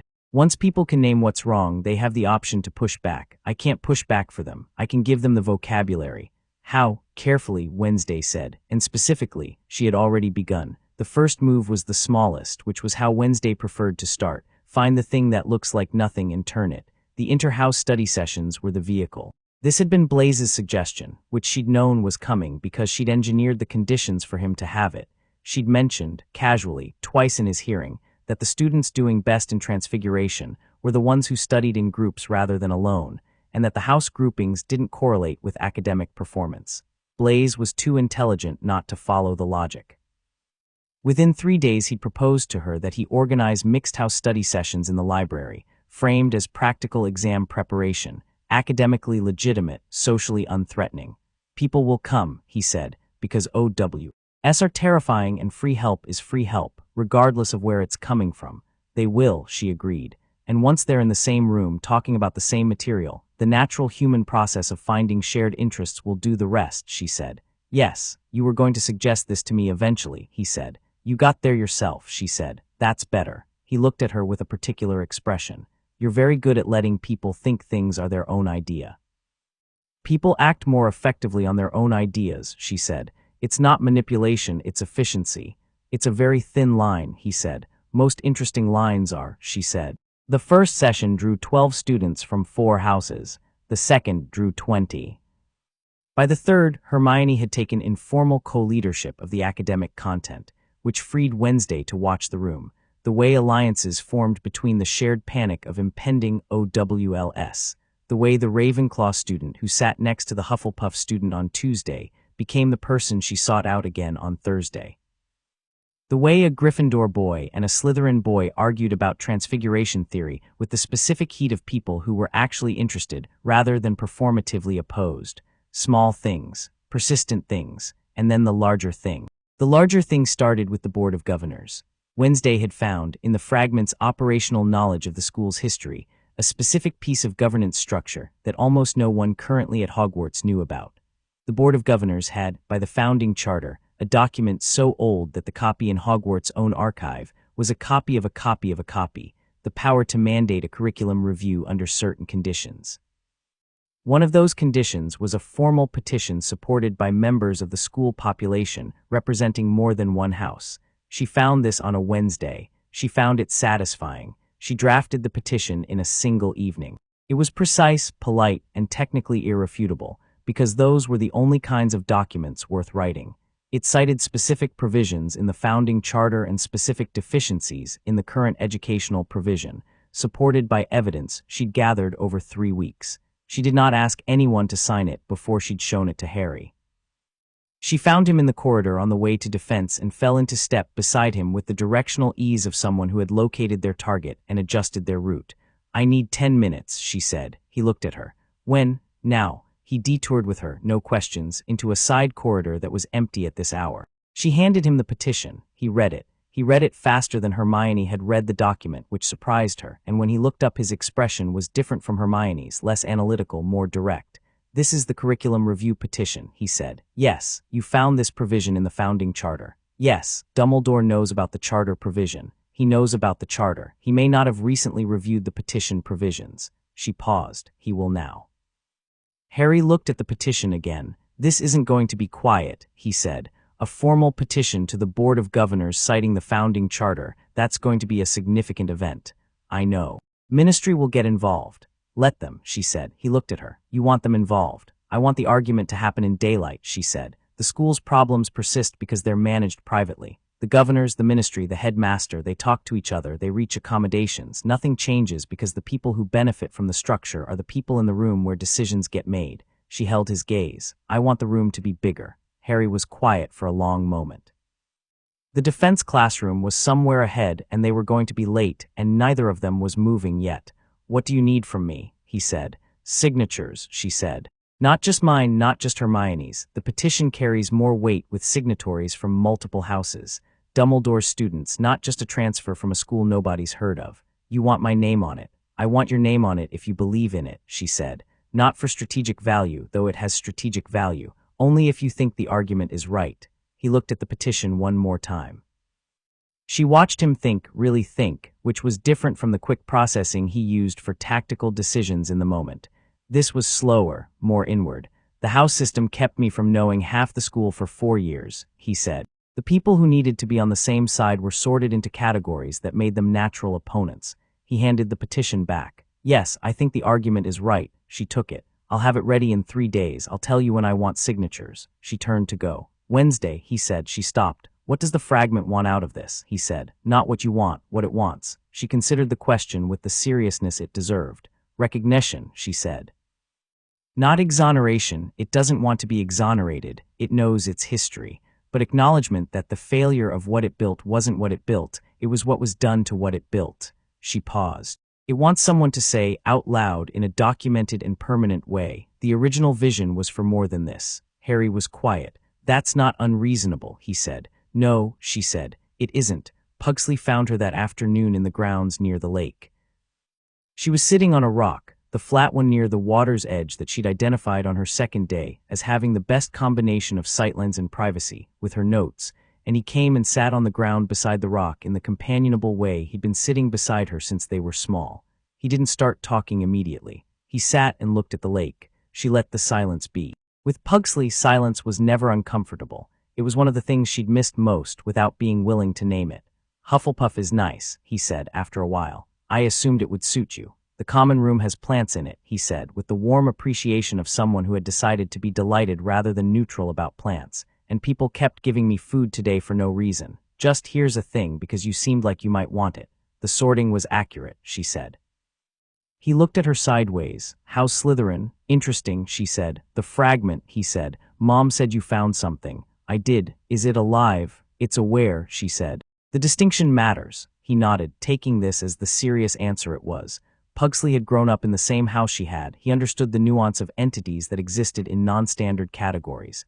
Is it okay? Wednesday looked at him. What do you mean? I mean, he picked up a flat stone and turned it in his fingers. It's been in a rock in a hole in the ground for 800 years. Is it okay? She hadn't thought about this question. She sat with it for a moment, which was not something she often did. It's patient, she said. It's been waiting. It has enough continuity of self to communicate and to care about outcomes. Whether that constitutes being okay is a philosophical question I haven't answered. Have you asked it? No, she said. You should probably ask, Pugsley said, in the gentle way he had of making obvious points sound like discoveries rather than corrections. If it's been down there for 800 years and someone finally came along who could actually talk to it, he shrugged. It might just want to know someone noticed. Wednesday looked at the lake. She thought about the fragment's quality of patience. The way it communicated carefully, choosing its words in a medium it hadn't used in centuries. The way it had said, I expected a boy. They've always been boys. Not with bitterness, with something more like surprised wonder, the tone of something encountering an unexpected development after a very long wait. You're occasionally very annoying, she told Pugsley. I know, he said pleasantly. He skipped the flat stone across the lake. It bounced 5 times. What are you doing Wednesday? The actual thing. Fixing the school, she said. He threw another stone. Is that safe? No, she said. Is it important? She was quiet for a moment. It's necessary, she said, which is different, but she paused. Yes, it's important. Then I'll help, he said, with the simplicity of someone for whom the decision had been made the moment the question was answered. You don't know what it involves. Doesn't matter, he said. You've been working out how to fix things since you were 7 and you tried to rewire the plumbing of the East Wing. He looked at her. You didn't do it wrong then. You won't now. She had, in point of fact, successfully rewired the plumbing of the East Wing at age 7, which had resulted in a magnificent 3-day flood that her parents had described as one of their proudest moments as parents. The memory was not one she'd have characterized as comforting, but it was one she'd have characterized as evidence. There's a petition, she said. I need signatures from across houses. Done, he said immediately. You haven't read it. Send it to me tonight. I'll read it and sign it if it says what I think it says. He looked at her directly. Does it say the school is wrong in ways that hurt students and should be formally examined? Yes, she said. Done, he said again. The collision happened on Monday. She'd been expecting a collision. You couldn't move through a structure without encountering the structure's defenders, and Hogwarts' social architecture had its defenders in the way that all comfortable arrangements had defenders, not people who'd chosen to protect the system, but people who had built their identity so thoroughly inside it that a challenge to the system felt like a challenge to the self.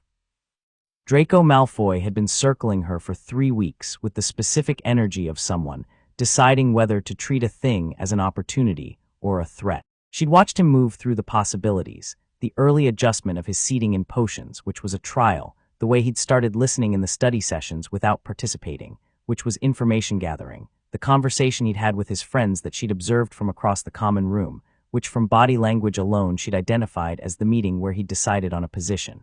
His position, she learned Monday morning, was opposition. But Draco Malfoy's opposition was not stupid.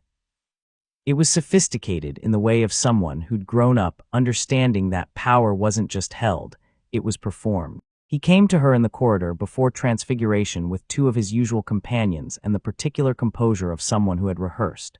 "The petition," he said. "Yes," she said, and kept walking. He kept pace. The companions fell back slightly. She registered this as his decision, not theirs, which meant he wanted the conversation bilateral. "What you're doing is going to destabilize the school," he said. "Specifically which part?" she said. "The curriculum review," he said. "The Board of Governors. You're involving the ministry. I'm not involving the ministry. The petition process involves the ministry by its own rules. I'm using an existing mechanism. You're using an existing mechanism to introduce external oversight into a functioning institution," he said. "That's not reform, that's leverage." She stopped and looked at him. He was, she decided, genuinely intelligent, and the argument he was making was not cynical. He believed it. He'd grown up in a world where external oversight had meant ministry interference, had meant his father's power structures being threatened, and his nervous system had encoded external oversight equals bad at a cellular level. "You're right that it's leverage," she said. "The petition creates leverage. The question is, leverage for what?" She held his gaze. "The ministry has been involved in this school for years already. Umbridge, the inquisitorial squad, Fudge's refusal to acknowledge Voldemort's return while the school's students were dying." She paused. "The structure you're defending didn't protect you from that, it produced it." His jaw tightened. I'm not attacking your family," she said. "I'm describing the system. Your father believed in the system and the system destroyed him. Not because he was bad at working within it, because the system is built to eventually destroy the people who rely on it." She looked at him steadily. "The petition doesn't threaten Slytherin. It threatens the idea that Slytherin should exist in permanent opposition to the rest of the school, which is a different thing." He said nothing for a moment. She could see him working with this, not discarding it, genuinely working with it, which meant he was more honest intellectually than he was politically. "What do you get out of this?" he said. "You've been here a month. You don't owe this school anything." "No," she said. "I don't." "Then why?" She considered how much to say. She'd been calibrating honesty with everyone differently, more with Harry, more with Hermione, more with Pugsley, different quantities with different people based on what they could use and what they'd misuse and what they were ready for.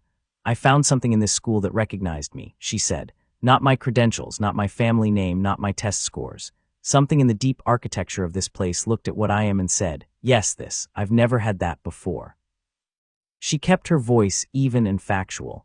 "I'm not sentimental about it, but when something recognizes you, you have an obligation to understand what it's recognizing. And when you understand it, you have an obligation to act on it if the action is warranted." She paused. "The action is warranted." Draco stood very still. She'd said something real and he'd registered it as real, and she could see him deciding what to do with that.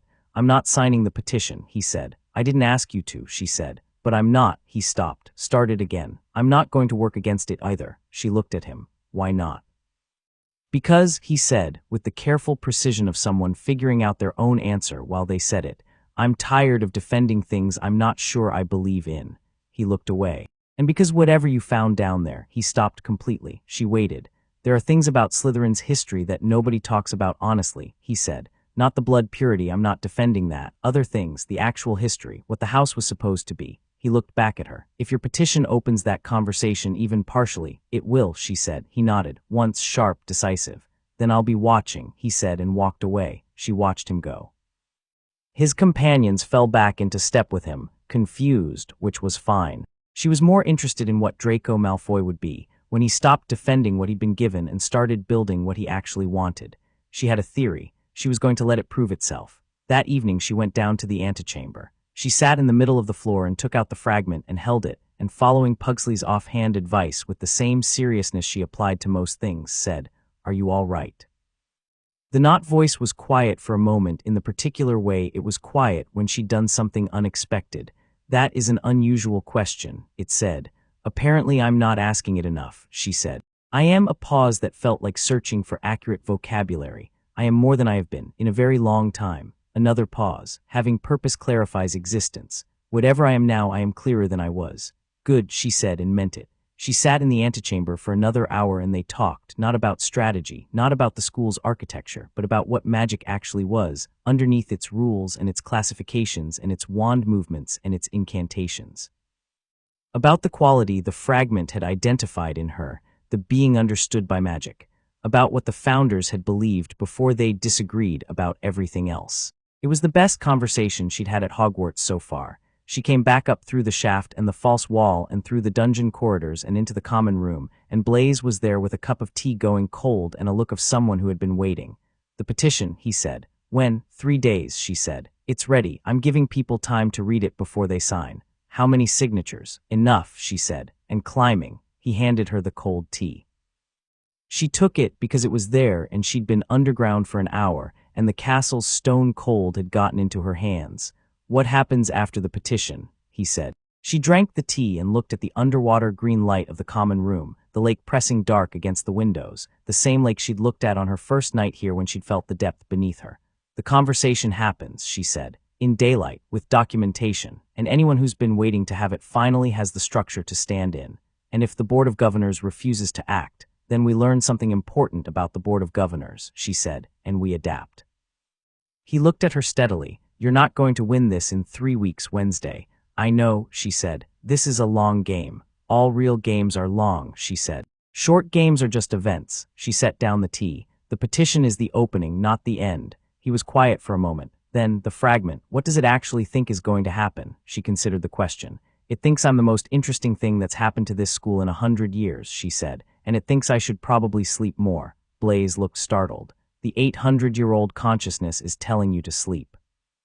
It says the work requires a functional practitioner, she said. It's pragmatic about most things. She went to bed. She lay in the green light with the fragment warm in her palm and thought about what Draco had said, things about Slytherin's history that nobody talks about honestly, and what Harry had said about knowing the structure from the inside, and what Hermione had said about being inside the structure so long you couldn't see it from outside, and what Pugsley had said about someone noticing after a very long wait.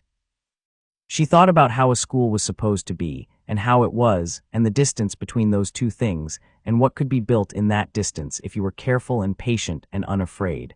The petition had 27 signatures from 6 houses. She needed 30. She was not worried. She fell asleep. Chapter 5. The Heir's Gambit. The petition reached 34 signatures on a Wednesday, which she noted with private satisfaction. She submitted it to McGonagall's office at 7 in the morning, before breakfast, slipping it under the door in a sealed envelope addressed to the Board of Governors of Hogwarts School of Witchcraft and Wizardry, with a cover letter citing the specific charter provision, the relevant clause numbers, and the precedent cases she'd found in the Hogwarts archive. The cover letter was 3 paragraphs. The petition itself was 11 pages. She had proofread it 4 times and had Hermione proofread it twice more, which meant it was as close to perfect as a document could be. Then she went to breakfast. She ate toast. She drank tea. She watched the Morning Post arrive and noted that McGonagall, at the staff table, received her own copy of the envelope simultaneously. Wednesday had sent a duplicate by Owl, and watched McGonagall open it, read the first paragraph, and then look across the hall with the expression of someone who had suspected something was coming and was recalibrating the timeline. Wednesday met her eyes briefly, then looked back at her toast. Blaise, across from her, said nothing. He poured his own tea with the contained energy of someone in a room where something significant was happening and choosing to be very calm about it. Harry, at the Gryffindor table, caught her eye. She gave him a single nod. He looked at Hermione. Hermione looked at her toast, which she had not touched, which was unusual. Pugsley, at the Hufflepuff table, waved. She did not wave back, but she tracked him peripherally, because she always tracked Pugsley peripherally, which was the closest she came to worrying about him. The morning was normal until it wasn't. McGonagall summoned her at 10. She went without hurrying, finished her charms work, handed it in, and walked to McGonagall's office at a pace that communicated neither urgency nor disrespect. The door was open. Dumbledore was there too, standing by the window, which she'd anticipated. He wouldn't have let McGonagall handle this alone. She sat down. She did not wait to be asked to. "The petition," McGonagall said. She had it on her desk, the 11 pages arranged precisely in the way of someone who had read the whole thing and wanted to project having read the whole thing. "You've been busy."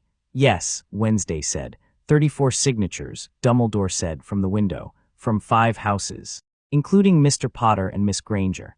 And 11 Slytherins," Wednesday said, "which I imagine is the more surprising number." McGonagall exchanged a brief look with Dumbledore. "The charter provision you've cited," she said. "I was not aware of it." "The founding charter is in the archive," Wednesday said. "Section 14, subsection 3. The provision for curriculum review has never been exercised, but it's never been removed. It's structurally available. How did you find it?" Dumbledore asked. "Research," she said, "and a conversation with someone who remembered its inclusion." There was a short silence in which both Dumbledore and McGonagall understood who she meant, and neither of them said it. "The Board of Governors will receive this," Dumbledore said. "There's a procedural requirement. They have 30 days to acknowledge receipt and 45 to convene a formal response. We cannot ignore it." He paused. "We also have questions about your source material." "The fragment," she said. "Yes, I've been meeting with you weekly about the fragment," she said, looking at Dumbledore. "You haven't restricted the conversations. You haven't asked me to stop. I've operated in the open at every stage." She held his gaze. "The petition is a legitimate use of an existing mechanism. I'm not asking for anything that isn't already authorized by the school's own founding document." "No," Dumbledore agreed. "You're not." He sounded, she thought, more thoughtful than alarmed. "The question is what you want the review to produce." "I want the review to produce an honest accounting," she said, "of what the school is doing and whether it's doing it well." She let that sit for a moment. "The argument is in the petition. You've read it." "Tell me which part is wrong." McGonagall looked at the petition. "The analysis of the House Point behavioral conditioning is it's not wrong," she said, with the stiffness of someone making a concession they hadn't wanted to make.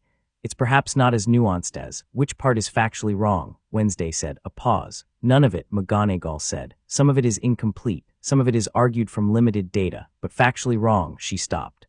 "Then the review will produce an honest accounting," Wednesday said, "and the school will be better for it."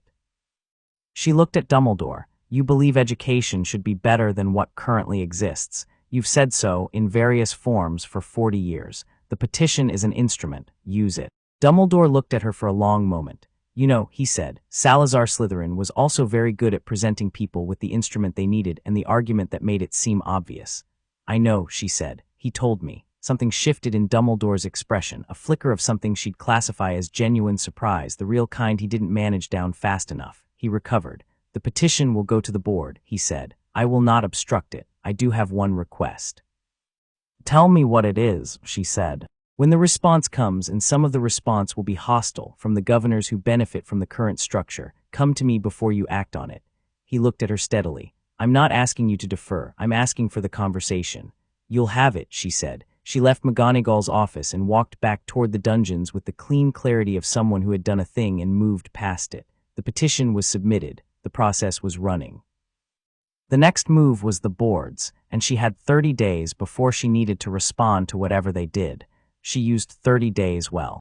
The study sessions had grown by then into something that had stopped being sessions and started being a culture. 40 students, then 50, then a fluctuating population of 60-something who moved through the library's largest room on Tuesday and Thursday evenings with the specific quality of people who had discovered that the thing they'd been told to be afraid of, talking to someone from the wrong house, was actually just talking to someone. The fear hadn't been about the people. It had been about the category, and once you'd sat down and argued about transfiguration theory with a Slytherin for 2 hours, you stopped being able to sustain the abstract version of the fear. Wednesday watched this happen and said almost nothing about it to anyone. She was there usually at a corner table with her own work, present but peripheral. The room's energy didn't need her in the center. It needed her to have built the container, and it had the container, and now it was doing what contained things did when they were the right temperature and the right composition. It developed its own momentum. Hermione ran the academic side with focused efficiency. Pugsley ran the social side with warm, enthusiastic incompetence that was so genuinely well-intentioned that it worked better than competence would have. Blaise moved between groups with the fluid intelligence of someone who understood social systems architecturally and was choosing, for perhaps the first time in his Hogwarts career, to build instead of navigate. Harry was there on Thursdays.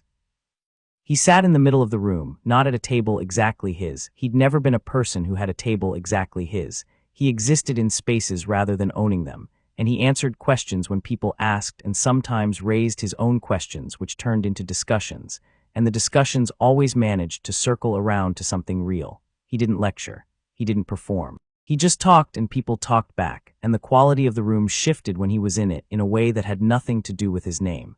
She'd noticed him from the beginning. She noticed him more now. There was a quality to Harry Potter that she'd been cataloging since the corridor on her second day, and what she'd cataloged was this. He had a completely unaffected relationship with importance. He didn't chase it, and he didn't avoid it. It arrived near him continuously, because things happened near him continuously, and he dealt with each instance as it appeared, without the narrative of being chosen that most people in his position would have built around themselves. He was not humble. False modesty would have been intolerable, and he was too self-aware for it. He was simply present, a person in a world dealing with what the world produced. She found this, of the many things she found interesting about him, the most interesting. On Thursday evening, near the end of the session, he came to her corner table and sat down across from her without preamble, which she'd come to recognize as his version of asking if it was okay. He sat first, spoke second, read the response to determine if he should stay. The governors sent a preliminary acknowledgement, he said. McGonagall posted it on the staff board. Formal review convenes in 3 weeks. I know, she said. 3 of the governors are on record as opposing any structural review, he said. Farnsworth, Goyle Sr. and Runcorn. They've already sent an advisory note saying the petition misrepresents the founding charter. They haven't read the founding charter, she said. How do you know? Because the founding charter hasn't been formally reviewed in 200 years, she said. They're operating from institutional memory of what it's supposed to say, which is always different from what it says. She set down her quill. They'll commission a reading of the charter for the review. The reading will confirm the provision. Their opposition will shift from procedural to substantive. And then they'll argue against the substance, she said, which is where I want the argument. Procedure is a maze. Substance is a field. You can see everything in a field. He looked at her with that quality of genuine attention he had. You've thought very far ahead. I think ahead by habit, she said. What's the alternative? Most people don't. Most people find it uncomfortable, she said. The future is full of bad possibilities. Most people would rather not look directly at them. She looked at him directly. You look at them. Not by choice, he said, by necessity. The distinction stops mattering after a while, she said. What you do from necessity long enough becomes what you do. He was quiet for a moment. The fragment, he said. What does it make of all this? The sessions, the petition, the governors. It's engaged, she said. More than I expected. The communications have gotten, she paused because the word was strange but accurate. Richer, more detailed. It's been isolated for 800 years and now it has an active present to think about. It has opinions about the petition. It has opinions about specific governors. Useful opinions. Historical ones, she said. The Farnsworth family has been on the board since the school's 2nd century. The fragment has observations about their patterns across generations. She tilted her head. It described Aldrich Farnsworth III as a man who loved the school the way a collector loves an exhibit, devotedly and entirely without interest in the exhibit's own experience. Harry almost laughed. It was the nearest to laughing she'd seen him. The breath changed, the corner of his mouth. 800 years and it still has opinions about specific families. It's had nothing else to do with the opinions, she said. They've been accumulating. He did smile then fully, and she looked at it with the specific quality of someone cataloging something they found unexpectedly significant. I want to ask you something, he said, and I want you to actually answer it. When have I not answered things, she said. You answer things, he said, but sometimes you answer adjacent to the thing. I want you to answer the thing. She waited. Are you okay, he said. Not the plan, not the fragment, not the petition, you. You've been at this for a month and a half. You found something significant in a hole in the ground, and you've been carrying it, literally carrying it, since the 3rd day you were here. The communication has gotten richer, which means it's more active, which means it's more present in your head. He held her gaze. Are you okay? She sat with the question. It was, she realized, the 2nd time in recent memory she'd been asked this question. Pugsley had asked about the fragment. Harry was asking about her. Both times the question arrived from people who were not looking for performance, not running an assessment, not building a case, just asking because they wanted to know. I'm intact, she said finally. That's not the same as okay. I know, she said, but I don't have a more accurate answer. The fragment is present, but it's not intrusive. It doesn't direct me. It offers perspective, and I choose what to do with it. She paused. What I find more disorienting than the fragment is, she stopped. Tell me, he said. This, she said. The school, the people, the sessions. She looked at the room, the 50-odd students at their tables, talking, arguing, explaining, the specific aliveness of people engaged in something real. I've never been somewhere that felt like mine before. Nevermore was interesting, but it was a place for people who didn't fit anywhere. This is different. This place looks at something in me and says yes. The fragment said that. He said, the quality that recognized you. It's not only the fragment, she said. It's the school itself, the stone, the depth of it, the accumulated something. She looked at her hands. I'm not accustomed to belonging, and I'm managing it poorly. He was quiet for a moment. I'm not accustomed to belonging either, he said, in case that's useful. She looked at him. We're having a feelings conversation, she said. Yes, he said, without apparent embarrassment. I don't usually have those. I know, he said. You're doing fine. She looked at him for 3 seconds. The fragment, for what it's worth, thinks you're the second most interesting thing about Hogwarts, she said. What's the first? The room of requirement, she said. It's very impressed by the room of requirement. It didn't know anyone had built that. He did laugh this time properly, and she watched it happen and thought, yes, exactly, this is the quality that makes him singular, the laugh that arrived without warning, without performance, that he hadn't decided to have. She filed it carefully. The thing happened on a Friday night, 12 days before the board review. She'd been awake at 2 in the morning. She was frequently awake at 2 in the morning. Her sleep schedule was architectural rather than conventional. She slept when she needed to and worked when she didn't, and the fragment had been active, more active than usual, with a quality she hadn't encountered before. Not alarming, but urgent. A different tempo in the knot voice, the way music changes when the key changes, same notes, different character. You need to go down, it said. Now. Something has changed in the chamber. She was through the false wall in 12 minutes. She moved through the maintenance shaft with the efficiency of someone who had done it 20 times in 6 weeks.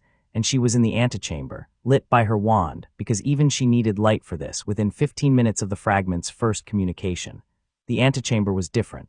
She noticed it before she could name it. The walls felt different. The carved parcel tongue was different, not visually, but in the same way that a struck bell sounds different from an unstruck one. The resonance had changed frequency, still hers, still recognizing her, but with an additional layer, something beneath it that had been quiet before. She put her hands flat against the wall and listened. The deeper chamber, the main chamber, Slytherin's grand hall, sealed and dark and inaccessible through the school above. It was accessible through here. Had always been accessible through here, through a deeper passage from the antechamber's far wall, which she'd identified on her 3rd visit but not explored because the antechamber's business had been sufficient. The passage was open. Not physically open, not a door swinging or a wall dissolving, but the seal on it, the enchantment that Dumbledore had laid, had thinned. Like a layer of ice thinning over a deep, cold lake. Why, she said to the fragment. The petition, the fragment said. The formal invocation of the founding charter has activated an old connection. The charter was written in part from this place, in this room. The school's governing magic recognized the invocation of its own source document. It's connected to the chamber. The chamber is the school's first foundation, the fragment said, structurally and magically. What affects the governing structure affects the chamber. She stood at the far wall of the antechamber and looked at the passage. She made a decision. Then she went back up, because she wasn't going to do this without telling Harry first. She woke him at 2:40 in the morning by tapping on the Gryffindor common room portrait with her wand in a specific rhythm, until the fat lady, deeply offended, opened the door and Wednesday walked through into the dark common room, where the fire had burned to embers, and the room was full of the specific quiet of sleeping students above. Harry came down the stairs 3 minutes later, wearing a jumper over his pajamas and the alert but containing it expression of someone who'd learned to wake up functional because waking up confused had gotten him into trouble too many times. He saw her and said, "What happened?" "The chamber passage from the antechamber is accessible," she said. "The petition activated an old connection. I want to go in." He looked at her for 3 seconds. "Into the chamber." "Yes, right now." "Yes." Another second. "Why now?" "Because if the Board of Governors sends someone to investigate the charter connection before I've gone in, whatever is in there becomes theirs to define," she said. "The chamber's history has been defined by other people at every stage. I'm not letting it happen again. What do you think is in there?" "I don't know," she said. The fragment doesn't know. It was sealed before the fragment was made. But there's something, the resonance is different than it was 2 hours ago. Something changed when the petition was filed. He was quiet for a moment, the embers cracked. "Okay," he said. "You're coming. You came here at 2 in the morning," he said. "Yes, I'm coming." He looked at her. "Give me 2 minutes." He went back upstairs and came down with his cloak, his wand, and she noticed the small worn pouch he kept at his belt on days when things might happen. She didn't ask what was in it. She'd catalogued the shape of it over 6 weeks and had a strong theory. They left the common room and moved through the castle in the specific silent way that the castle permitted at night, when the staircases were still and the portraits dozed and the building was most clearly itself. She took him down through the maintenance access, through the shaft into the antechamber. He stood in the carved room and looked at the walls, and she watched him absorb it, the age of it, the carvings, the specific atmosphere of a place that had been waiting for a long time. "You've been coming down here for 6 weeks, he said. "Yes." He looked at the far wall. "The passage." "Yes." She put her hand on the wall and spoke in Parseltongue, not a command, a question, the way you knocked on a door you expected to be answered. The wall responded the way the fragment had told her it would, not dramatically, no grinding stone or theatrical rumbling, just a seam appearing in the rock, a door revealing itself by the fact of opening, swinging inward on hinges that had been silent for 3 years and were silent still, because Slytherin had built things that lasted. The passage beyond was narrow and dark, and descended at a shallow angle for about 40 feet before leveling into a short corridor that opened into the chamber. Wednesday walked in first, Harry came second. The chamber was large. She'd known it was large from the descriptions, but descriptions of large spaces failed in the same way descriptions of the sea failed, because large was not a quality that language handled honestly. It was vast in the way of geological time, columned with carved serpents, lit by the kind of cold green light that had no visible source, the ceiling too high to see in the dark. The bones of the basilisk were still there. They lay along the center of the chamber the way a fallen tree lay in a forest, enormous and quiet and devoid of whatever quality had made them dangerous. Something, time, the draining of the magic that had animated it, had made the bones entirely inert. They were just bones. Just the record of a thing that had been. She walked the length of the chamber slowly, with Harry beside her, and what struck her was not the danger of it. The danger was historical, not present, but the grief of it. The enormous room built for one purpose, the guardian creature bred for one purpose, the heir expected for one purpose, and all of it waiting, century after century, for a vindication that came as a 12-year-old boy trying to save a girl, which was the opposite of vindication in every way the room had expected. "The last time I was here," Harry said quietly, "I was 12 and I had a basilisk fang in my arm and I was probably dying." "The sorting hat gave you the sword," she said. "Fox healed me." He looked at the basilisk bones. "I didn't feel triumphant. I felt terrible. A girl was nearly dead and I'd nearly died, and the whole thing was, it felt like an accident that had worked out. Most heroism is," she said. "Most people don't say that. Most people are too invested in the narrative of heroism to be honest about what it actually is," she said. She stopped at the end of the chamber, at the great carved face of Salazar Slytherin in the wall, the enormous stone face with its hollowed mouth where the basilisk had emerged. She looked up at it. The fragment stirred. Here, the knot voice said, below the face. In the stone, she looked at the base of the face, at the junction of the carved stone and the chamber floor. She crouched and ran her hands along the seam, and the resonance was intense here, different from the antechamber, not a voice, not a communication, but a feeling, old and large and concentrated. "There's something here," she said. Harry crouched beside her. "What? I don't know yet." She kept her hands on the stone. The fragment didn't know about this. It said it was sealed before the fragment was made. That means whatever this is, it was here before the antechamber, before the fragment, before the chamber as it currently exists. She looked at the stone. It's part of the original foundation. She felt the fragment warm intensely in her pocket and felt the quality the sorting hat had found, the correspondence with magic itself. Do something it hadn't done so consciously before, extend, like a hand reaching into deep water, like a key turning in a lock it was made for. The stone moved, not dramatically, not explosively. It shifted inward by a few inches, revealing a hollow in the base of the great carved face, and in the hollow was a book, not a diary. Not a journal. A large, flat-covered, very old book, bound in what might once have been leather and was now something else, something darker, preserved by magic so old it had become indistinguishable from the material itself. Wednesday reached in and took it out. Harry's hand came to his wand. She registered this as correct, appropriate wariness about unknown magical objects, and turned the book over in her hands without opening it. It had no title on the cover.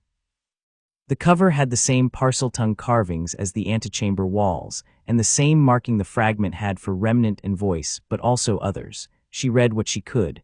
"It's a record," she said. "A founding record, the original curriculum. What the school was supposed to teach." She looked at the cover markings. "This is what Slytherin brought to the founding, his actual contribution. Not the chamber, not the bloodline requirement, this, the educational theory, the curriculum." Harry was very still beside her. "That's been down here the whole time. Hidden at the foundation," she said, "because when he left, he didn't take it with him, he left it here. Either because he believed the school would eventually find it, or because he believed the school deserved to keep it regardless of what he did next." She turned the book in her hands. "Or because he couldn't bring himself to take it. It was built for this place." She looked up at the carved face above them, the enormous stone features of Salazar Slytherin, and thought about the fragment's voice when it had said, "I left the school before it was finished," and how there had been something in that not voice that was the oldest kind of grief, the grief of someone who had made a mistake too large to undo and had spent centuries in the space the mistake left behind. "He left this so it could be found," she said quietly. "By the right person," Harry said. "By anyone who could read it," she said. "By anyone who came looking." She looked at him. "The chamber wasn't built as a weapon. The chamber was built as a vault. The basilisk was a lock on the wrong things." She paused. "He built a vault and put the wrong thing in it." She stood up. Harry stood up beside her. She held the book. "What do you do with it?" he said. "I take it to Dumbledore," she said without hesitation. "Tonight, right now." He looked at her. "Not in the morning. Tonight," she said, "because this changes the argument. The petition is about what the school is now. This is about what the school was meant to be. Those are two different arguments, and I need them both in the room at the same time." She met his eyes. "And because I told Dumbledore I'd come to him before I acted on anything significant. This is significant." "You're going to wake Dumbledore up at 3 in the morning," Harry said. "He's probably awake," she said. They walked back through the chamber and through the passage and through the antechamber, and Wednesday sealed the passage behind her, not with magic, just with the same parcel-tongue knock in reverse, a closing statement, polite and clean, and they climbed back up through the shaft and through the castle. Dumbledore was, in fact, awake. His office light was on. They could see it from the corridor. She knocked and he said, "Come in," and they came in, and he looked at them, Harry in his jumper and travel pouch, Wednesday with the ancient book under her arm and the fragment warm in her pocket, with the expression of someone who had been awake thinking and had just been given the subject of his thoughts. She put the book on his desk. She told him where she'd found it, all of it. The accessible passage, the resonance shift from the petition, the hollow in the base of the stone face, Harry beside her. She told it factually and completely, because this was a moment for clarity, not for strategy. Dumbledore listened without interrupting. When she finished, he looked at the book for a long moment and then looked at her. "You woke Mr. Potter and brought him with you," he said. "He needed to be there," she said. "He was part of what happened in the chamber before. He's part of what happens here. And you came directly here." "I told you I would," she said. He looked at the book. He put his hand near it, not touching, sensing. She watched his face do something complex and quiet and real, the way old people's faces did when they encountered something they'd been looking for long enough to have half stopped looking. "Salazar's curriculum," he said, not a question. "His original teaching theory," she said. "The educational philosophy beneath the founding, what the school was built around before it was built. Before the split," Dumbledore said, "before the argument that sent him away." "Yes," he sat back, he looked at Harry. "You were there." "Yes," Harry said simply. "What did it feel like, the chamber now?" Harry was quiet for a moment, and she watched him find the honest answer rather than the available one. "Like a room that had been angry for a long time," he said, and was less angry now. Dumbledore looked at the book for a long time. Then he said, "The board review is in 12 days. "Yes," Wednesday said. "This changes what I present to them," he said. "You understand that. With this, the curriculum review is not a structural critique from a 5-week transfer student. It's the recovery of the school's founding educational document." He looked at her. "The argument becomes unavoidable," she said. "I was going to say irresistible," he said, "but unavoidable is accurate. I want to present it," she said. "At the review, the petition is mine. The curriculum document belongs to the school. I'm not claiming it, I found it. But the argument about what it means, what it requires the school to do, I want to make that argument." Dumbledore looked at her with the lens warmth and beneath it that sharpness. "You're 15, he said. "The Board of Governors will try to dismiss me on that basis," she said. "Yes, they'll try once. Then I'll cite the founding charter provision that grants petition signatories the right to present before the board, which does not specify age. Then they'll try to dismiss me on the basis that I'm a transfer student, and I'll cite the same provision which says school population, not enrolled students of specific duration. She paused. I've read the charter, headmaster, all of it. A long moment. Of course you have, Dumbledore said. It sounded like the closest thing to genuine admiration he'd expressed in months. I have one more condition, she said. He waited. The fragment presents too, she said. Not directly, it can't project itself, it can only communicate through me. But its testimony, its account of the founding, the context it can provide, that goes into the record, officially, not as a footnote. She held Dumbledore's gaze. It has been in a hole in the ground for 800 years because the history of this school refused to acknowledge that the thing it dismissed might have had something worth saying. I'm not replicating that. The room was quiet. The portraits were awake now, she noticed. She could see several former headmasters and headmistresses in their frames, painted eyes bright, painted ears listening. 800 years of accumulated predecessors, hearing something that connected back to the school's beginning. Dumbledore looked at the book, at Wednesday, at Harry, back at Wednesday. The fragment presents, he said, through you in the official record. Yes, he nodded, once. Then we have 12 days to prepare. She stood up. I know, she said. I'll start tomorrow. She picked up the book and then set it back down on his desk. Keep this here, she said. It's safer here than with me, and I need you to have reviewed it before the board meeting.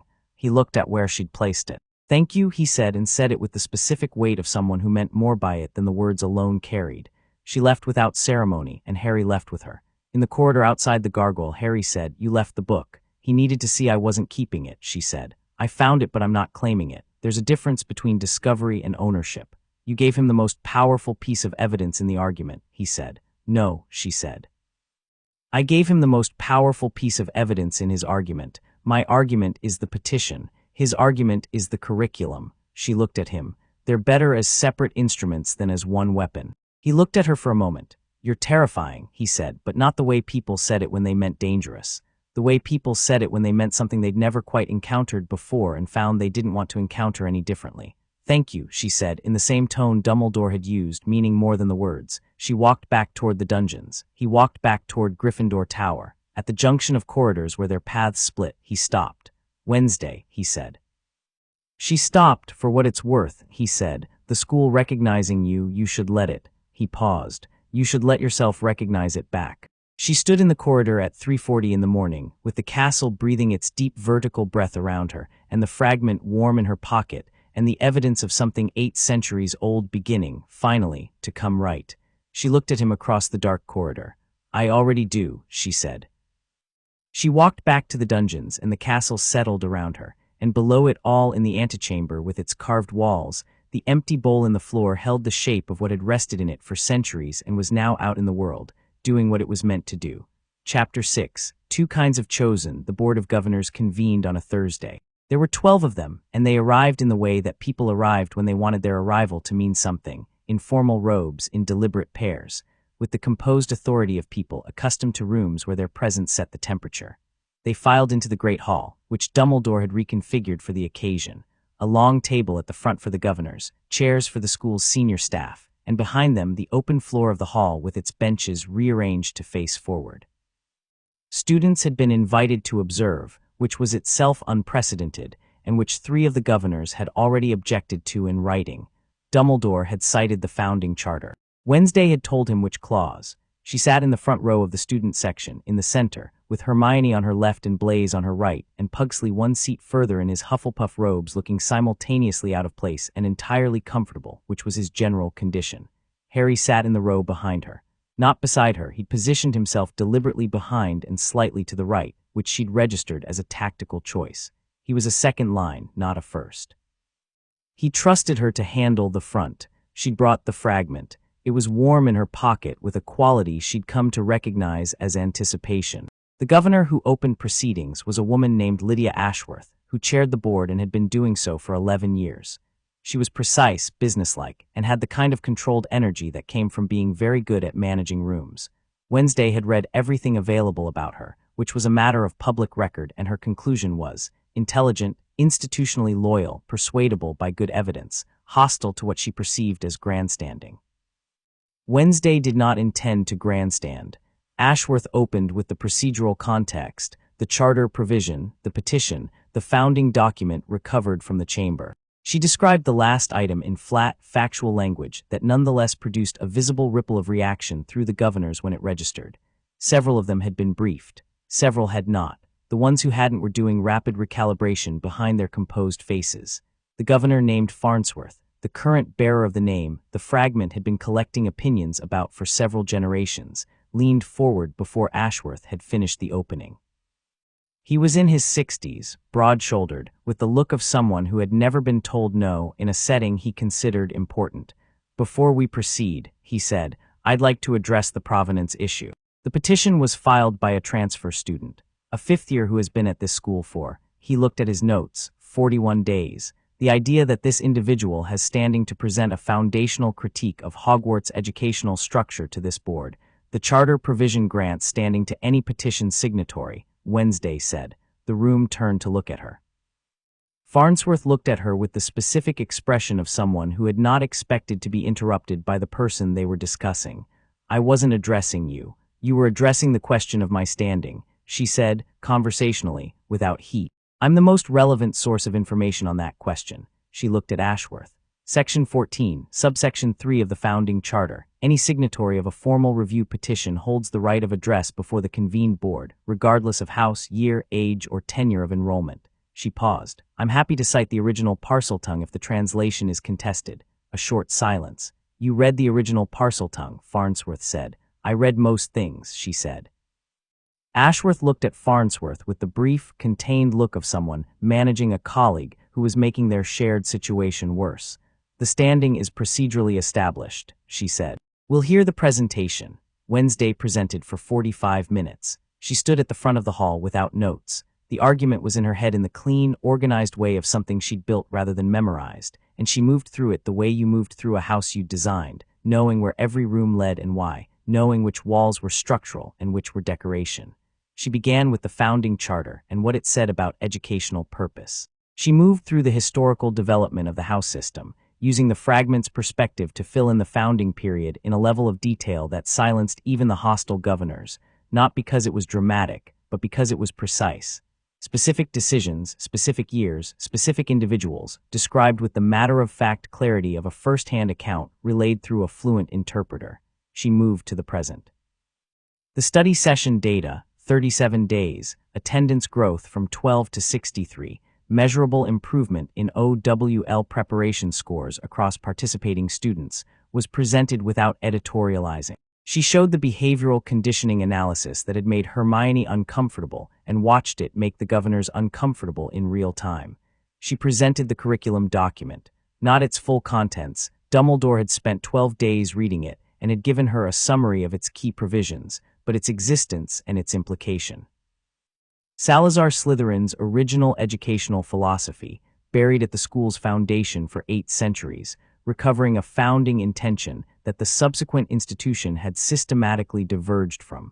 She did not tell the governors what to feel about any of it. She described it, built the structure of the argument, and let the structure do what good structures did, hold weight without commentary. When she finished, the room was quiet. Farnsworth said, "This is all very impressive, Miss Addams, but the question before this board is practical, not theoretical. What specifically are you asking us to do?" 3 things, she said. He looked like he'd expected more, expected her to be long and ambitious where she could be short and precise. She let him look.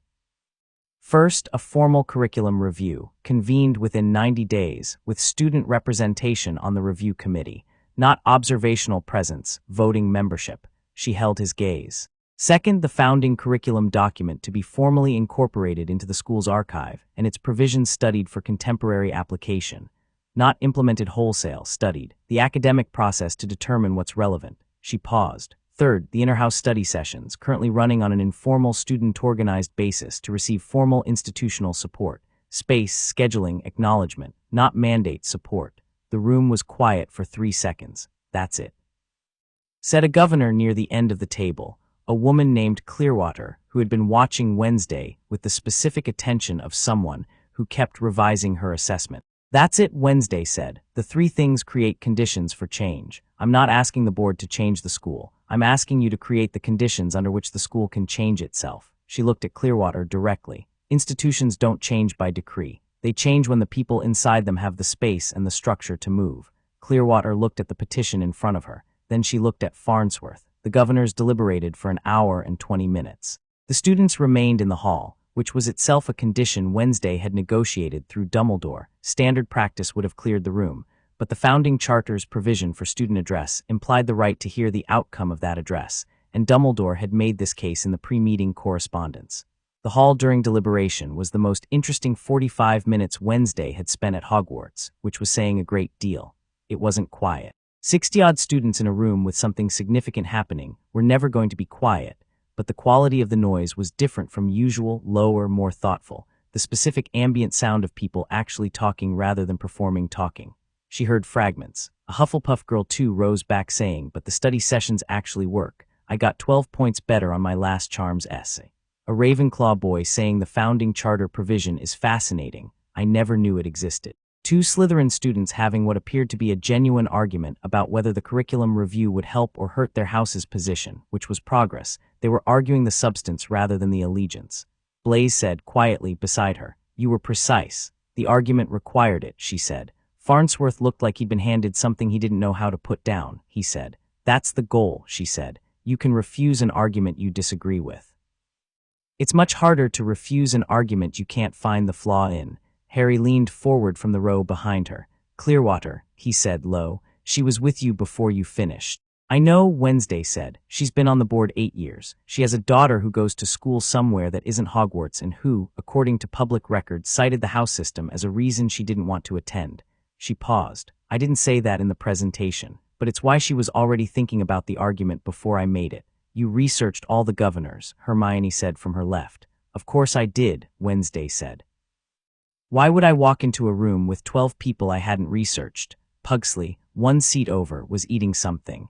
He'd apparently acquired a biscuit from somewhere during the deliberation period, which was very Pugsley. He looked up and said, "It went well," in the tone of a statement rather than a question. "We'll see," Wednesday said. "It went well," he said again, with the cheerful certainty of someone whose read on rooms was purely emotional and therefore occasionally more accurate than analysis. She looked at him. "Don't be smug." "I'm never smug," he said. "I'm just right sometimes." Ashworth came back first and called the room to attention.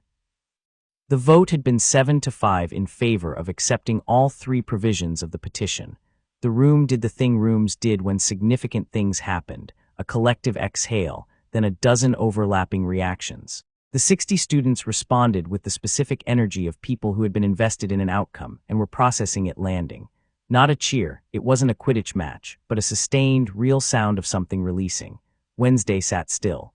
Farnsworth was already talking to 2 other governors in the clipped, contained way of men who had lost a vote and were managing how they related to the loss. She watched him and thought about what Draco had said, tired of defending things I'm not sure I believe in, and about how the people who defended structures were often more exhausted by the defense than the people challenging it were by the challenge. She felt the fragment stir.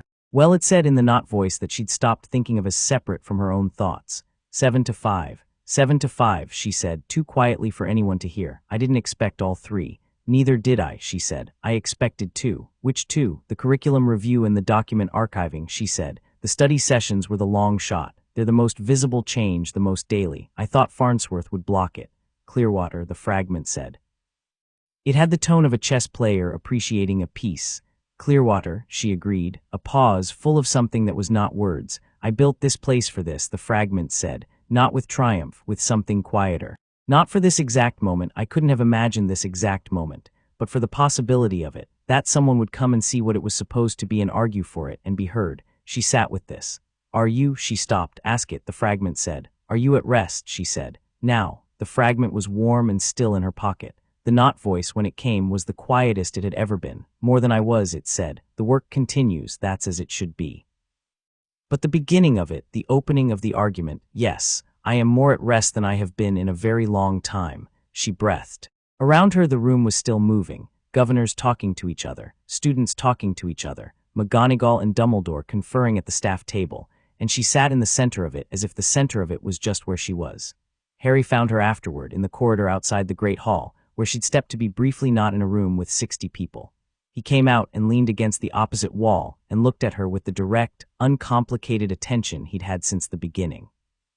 7-5, he said. "Yes, your face didn't change when she announced it. I was processing internally. What were you processing? She considered this. The fragment, she said. It said it was at rest. She paused. I was affected by that. He nodded slowly. It got what it needed. Part of what it needed, she said. The work continues, the review, the curriculum document, the sessions becoming official. Months of work still, years probably. She looked at the corridor wall. But the argument is on the record, formally, in the board's minutes, in the petition, in the citation of the founding document. Someone said officially that the original vision was for more than this. That's what it wanted, he said. That's what it wanted, she agreed. Harry was quiet for a moment. What do you want? She looked at him. I want to finish what I started, she said. The Curriculum Review Committee, I'm going to petition for student representation, which the vote approved. I want to be on it. She paused. And I want the sessions to keep growing, not as a program, as a thing that becomes normal. That in 2 years, 3 years, the idea of mixed house study being unusual will be the thing that seems strange. Those are the what, he said. I asked what you want. A pause. I want to stay, she said. He looked at her. Nevermore was interesting, she said. Nevermore was mine in the sense that it was built for people who didn't fit anywhere else, and I don't fit anywhere else, so by process of elimination it was appropriate. She looked at the corridor. This is different. This school, the depth of it, the age of it, the thing in the foundation that recognized me, I want to be here for the rest of it, for all 7 years, for OWLS and NEWTS and the boring bits and the complicated bits. She paused. I want to finish school and have that be a real thing, not a transfer. Is that already decided? It's decided on my end, she said.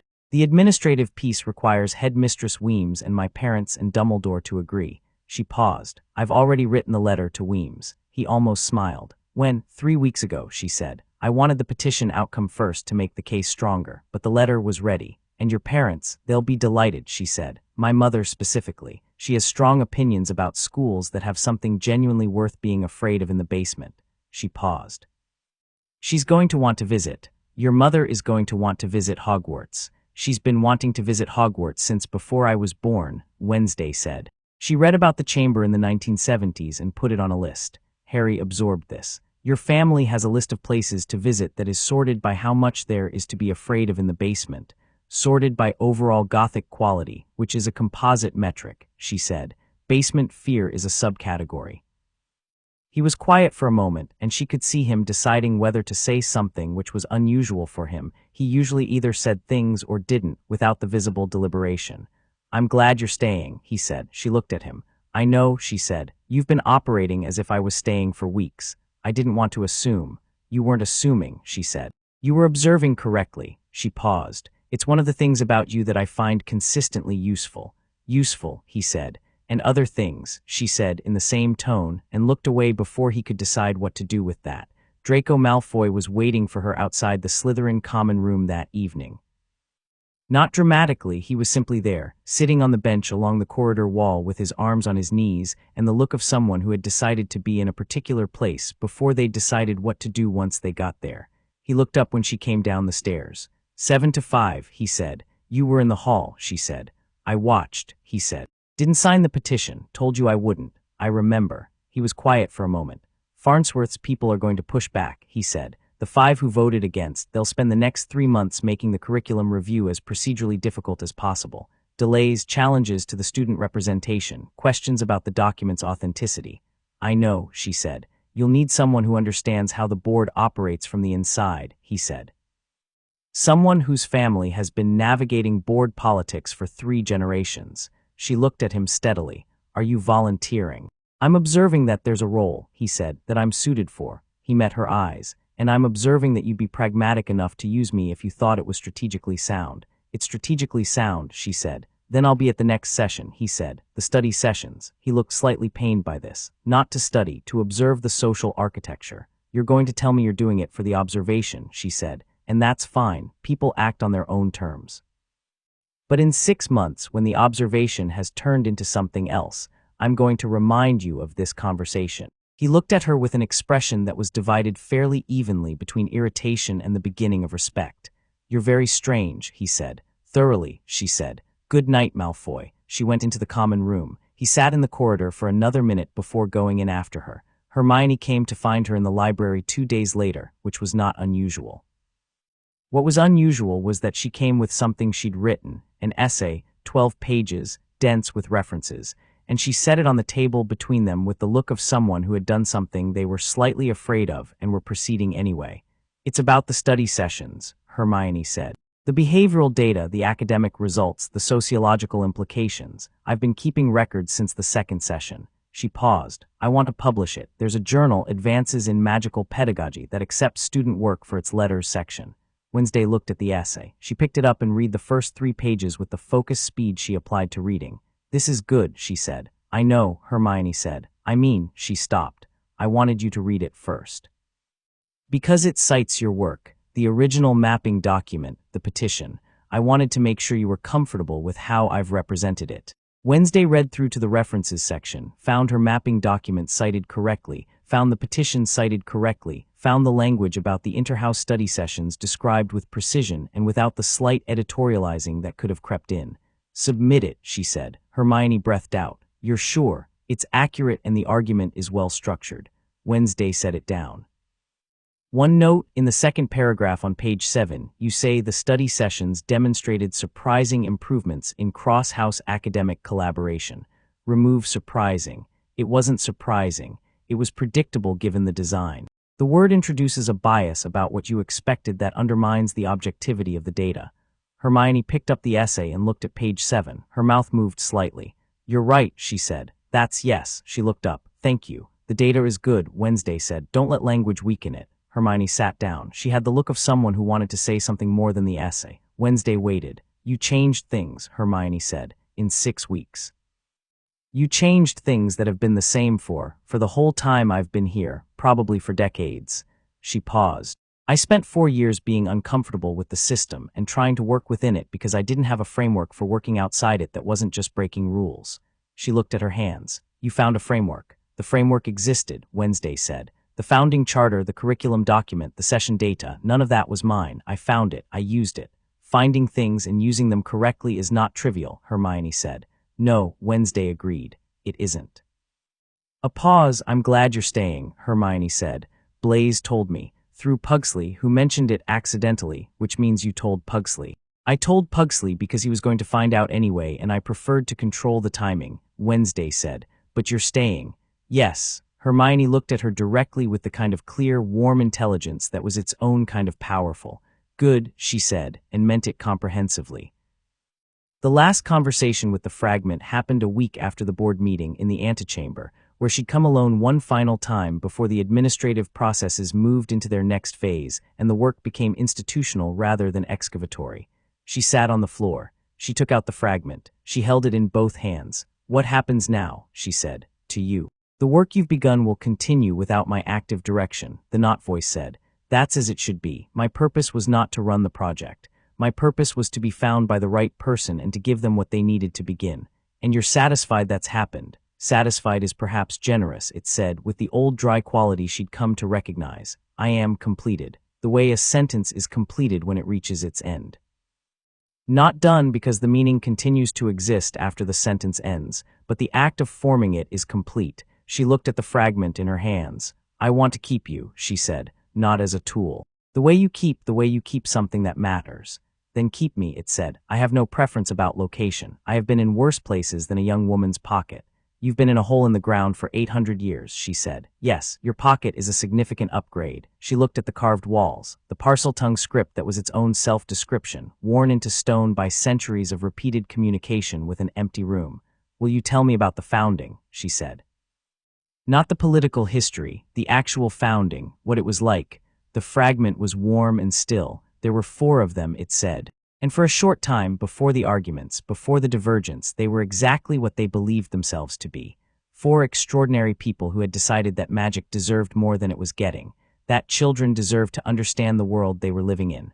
A pause. Helga made food. She was always making food. She believed the body and the mind were not separate systems, and that good work required good fuel.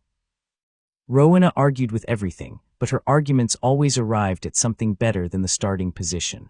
Godric was loud and brave, and genuinely kind in a way that I found both admirable and mildly irritating. Wednesday smiled. It was a small smile, and there was no one in the antechamber to see it. "And you?" "I was frightened," the fragment said. "That's the part the history doesn't record. I was frightened that we would build something magnificent and the world would find a way to make it small. I responded to that fear incorrectly. I tried to control who came in instead of strengthening what we built. Another pause. I was wrong. You can't protect a thing by limiting it. You protect it by making it strong enough to survive contact with the world. That's the lesson, she said. That's the lesson, it agreed. I learned it too late to apply it. You've applied it in 6 weeks. I had the advantage of knowing it from the beginning, she said. I learned it from watching what happened to the school you built. Then perhaps the not voice said, you were the right heir after all, not because you carry the bloodline, not because the magic recognized you, but because you looked at my mistake and understood it well enough to not repeat it. She sat in the antechamber for a long time after that, not doing anything, not planning, not mapping. Just sitting in the old stone room with the carved walls and the empty bowl and the cold green silence of the deep foundations, and breathing, and being exactly where she was. The last day of term before the Christmas holidays arrived cold and bright, the grounds covered in the first real snow of the year, the castle running warm with the specific energy of students about to leave for 3 weeks. The great hall smelled of pine and something that was probably Dumbledore's doing, the enchanted ceiling showing a gray sky that was hovering between snow and deciding not to. Wednesday sat at the Slytherin table for the last breakfast of term and looked at the hall. She looked at the Gryffindor table, where Harry was eating toast and talking to Ron Weasley with the easy fluency of a friendship that had its own language. She looked at the Hufflepuff table, where Pugsley had apparently organized a card game that 3 other Hufflepuffs were enthusiastically participating in. She looked at the Ravenclaw table, where Hermione was sitting, not because Hermione had moved houses, but because she was in conversation with 2 Ravenclaws about something that was probably connected to the journal submission, which had been accepted pending 1 revision. She looked at Blaise across from her, reading with the tranquil focus of someone who had made peace with a change in his world and found it suited him. She looked at Draco, further down the table, who was in a conversation with 2 other Slytherins that from body language alone she identified as him explaining something they hadn't considered before, with the particular energy of someone who had recently started having opinions they'd made themselves rather than inherited. She took out the fragment and put it on the table beside her plate, just for a moment, in the light.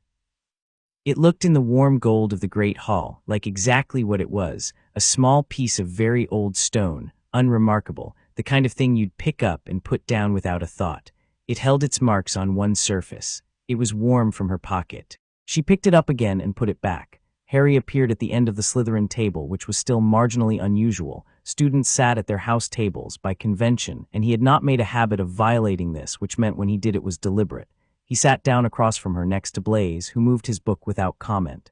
"Last breakfast," he said. "Yes," she said. "You're staying at Hogwarts over Christmas."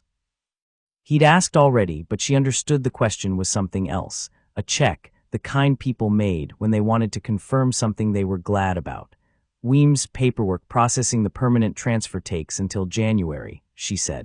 "Until it's finalized, I'm technically still a Nevermore student on exchange." She paused. "Pugsley is going home. My parents are," she considered. "My parents are being informed. About all of it. They know about the fragment," she said. "I wrote in October. My mother sent back 11 pages of questions and a recipe for a restorative potion that I believe may technically be illegal in 3 countries.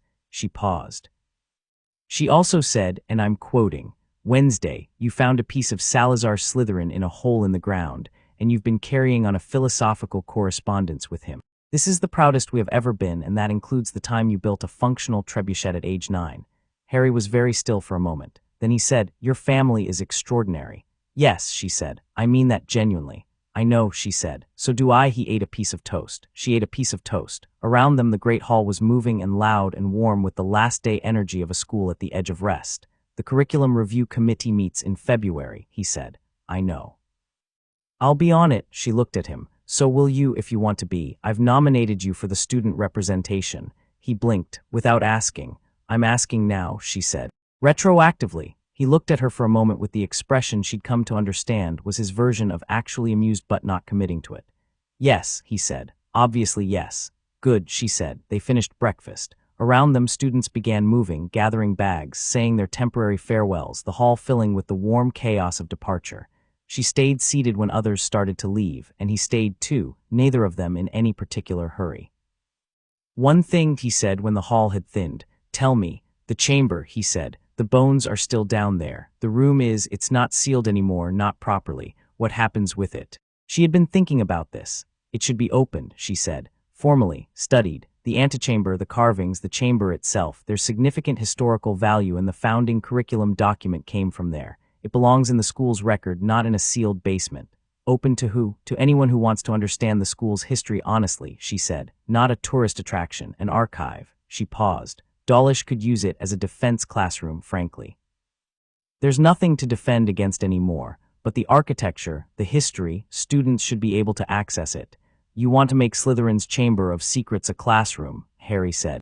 I want to make a room that's been used to terrorize people for centuries into something that actually teaches them something, she said. Yes, he looked at her. That might be the most Wednesday Addams thing you've said. I'll take that as the highest possible compliment, she said. It was intended as one, he said. The great hall was nearly empty. The enchanted ceiling had settled into its gray holding pattern, not snow yet, just the particular stillness of a sky that was deciding.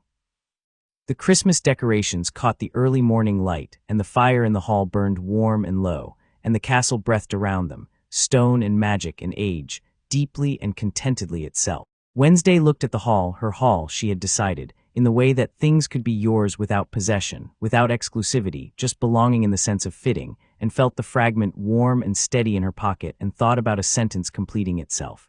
The fragment, she said quietly to no one particular. It said it was completed, that the work of forming itself was done. Harry watched her.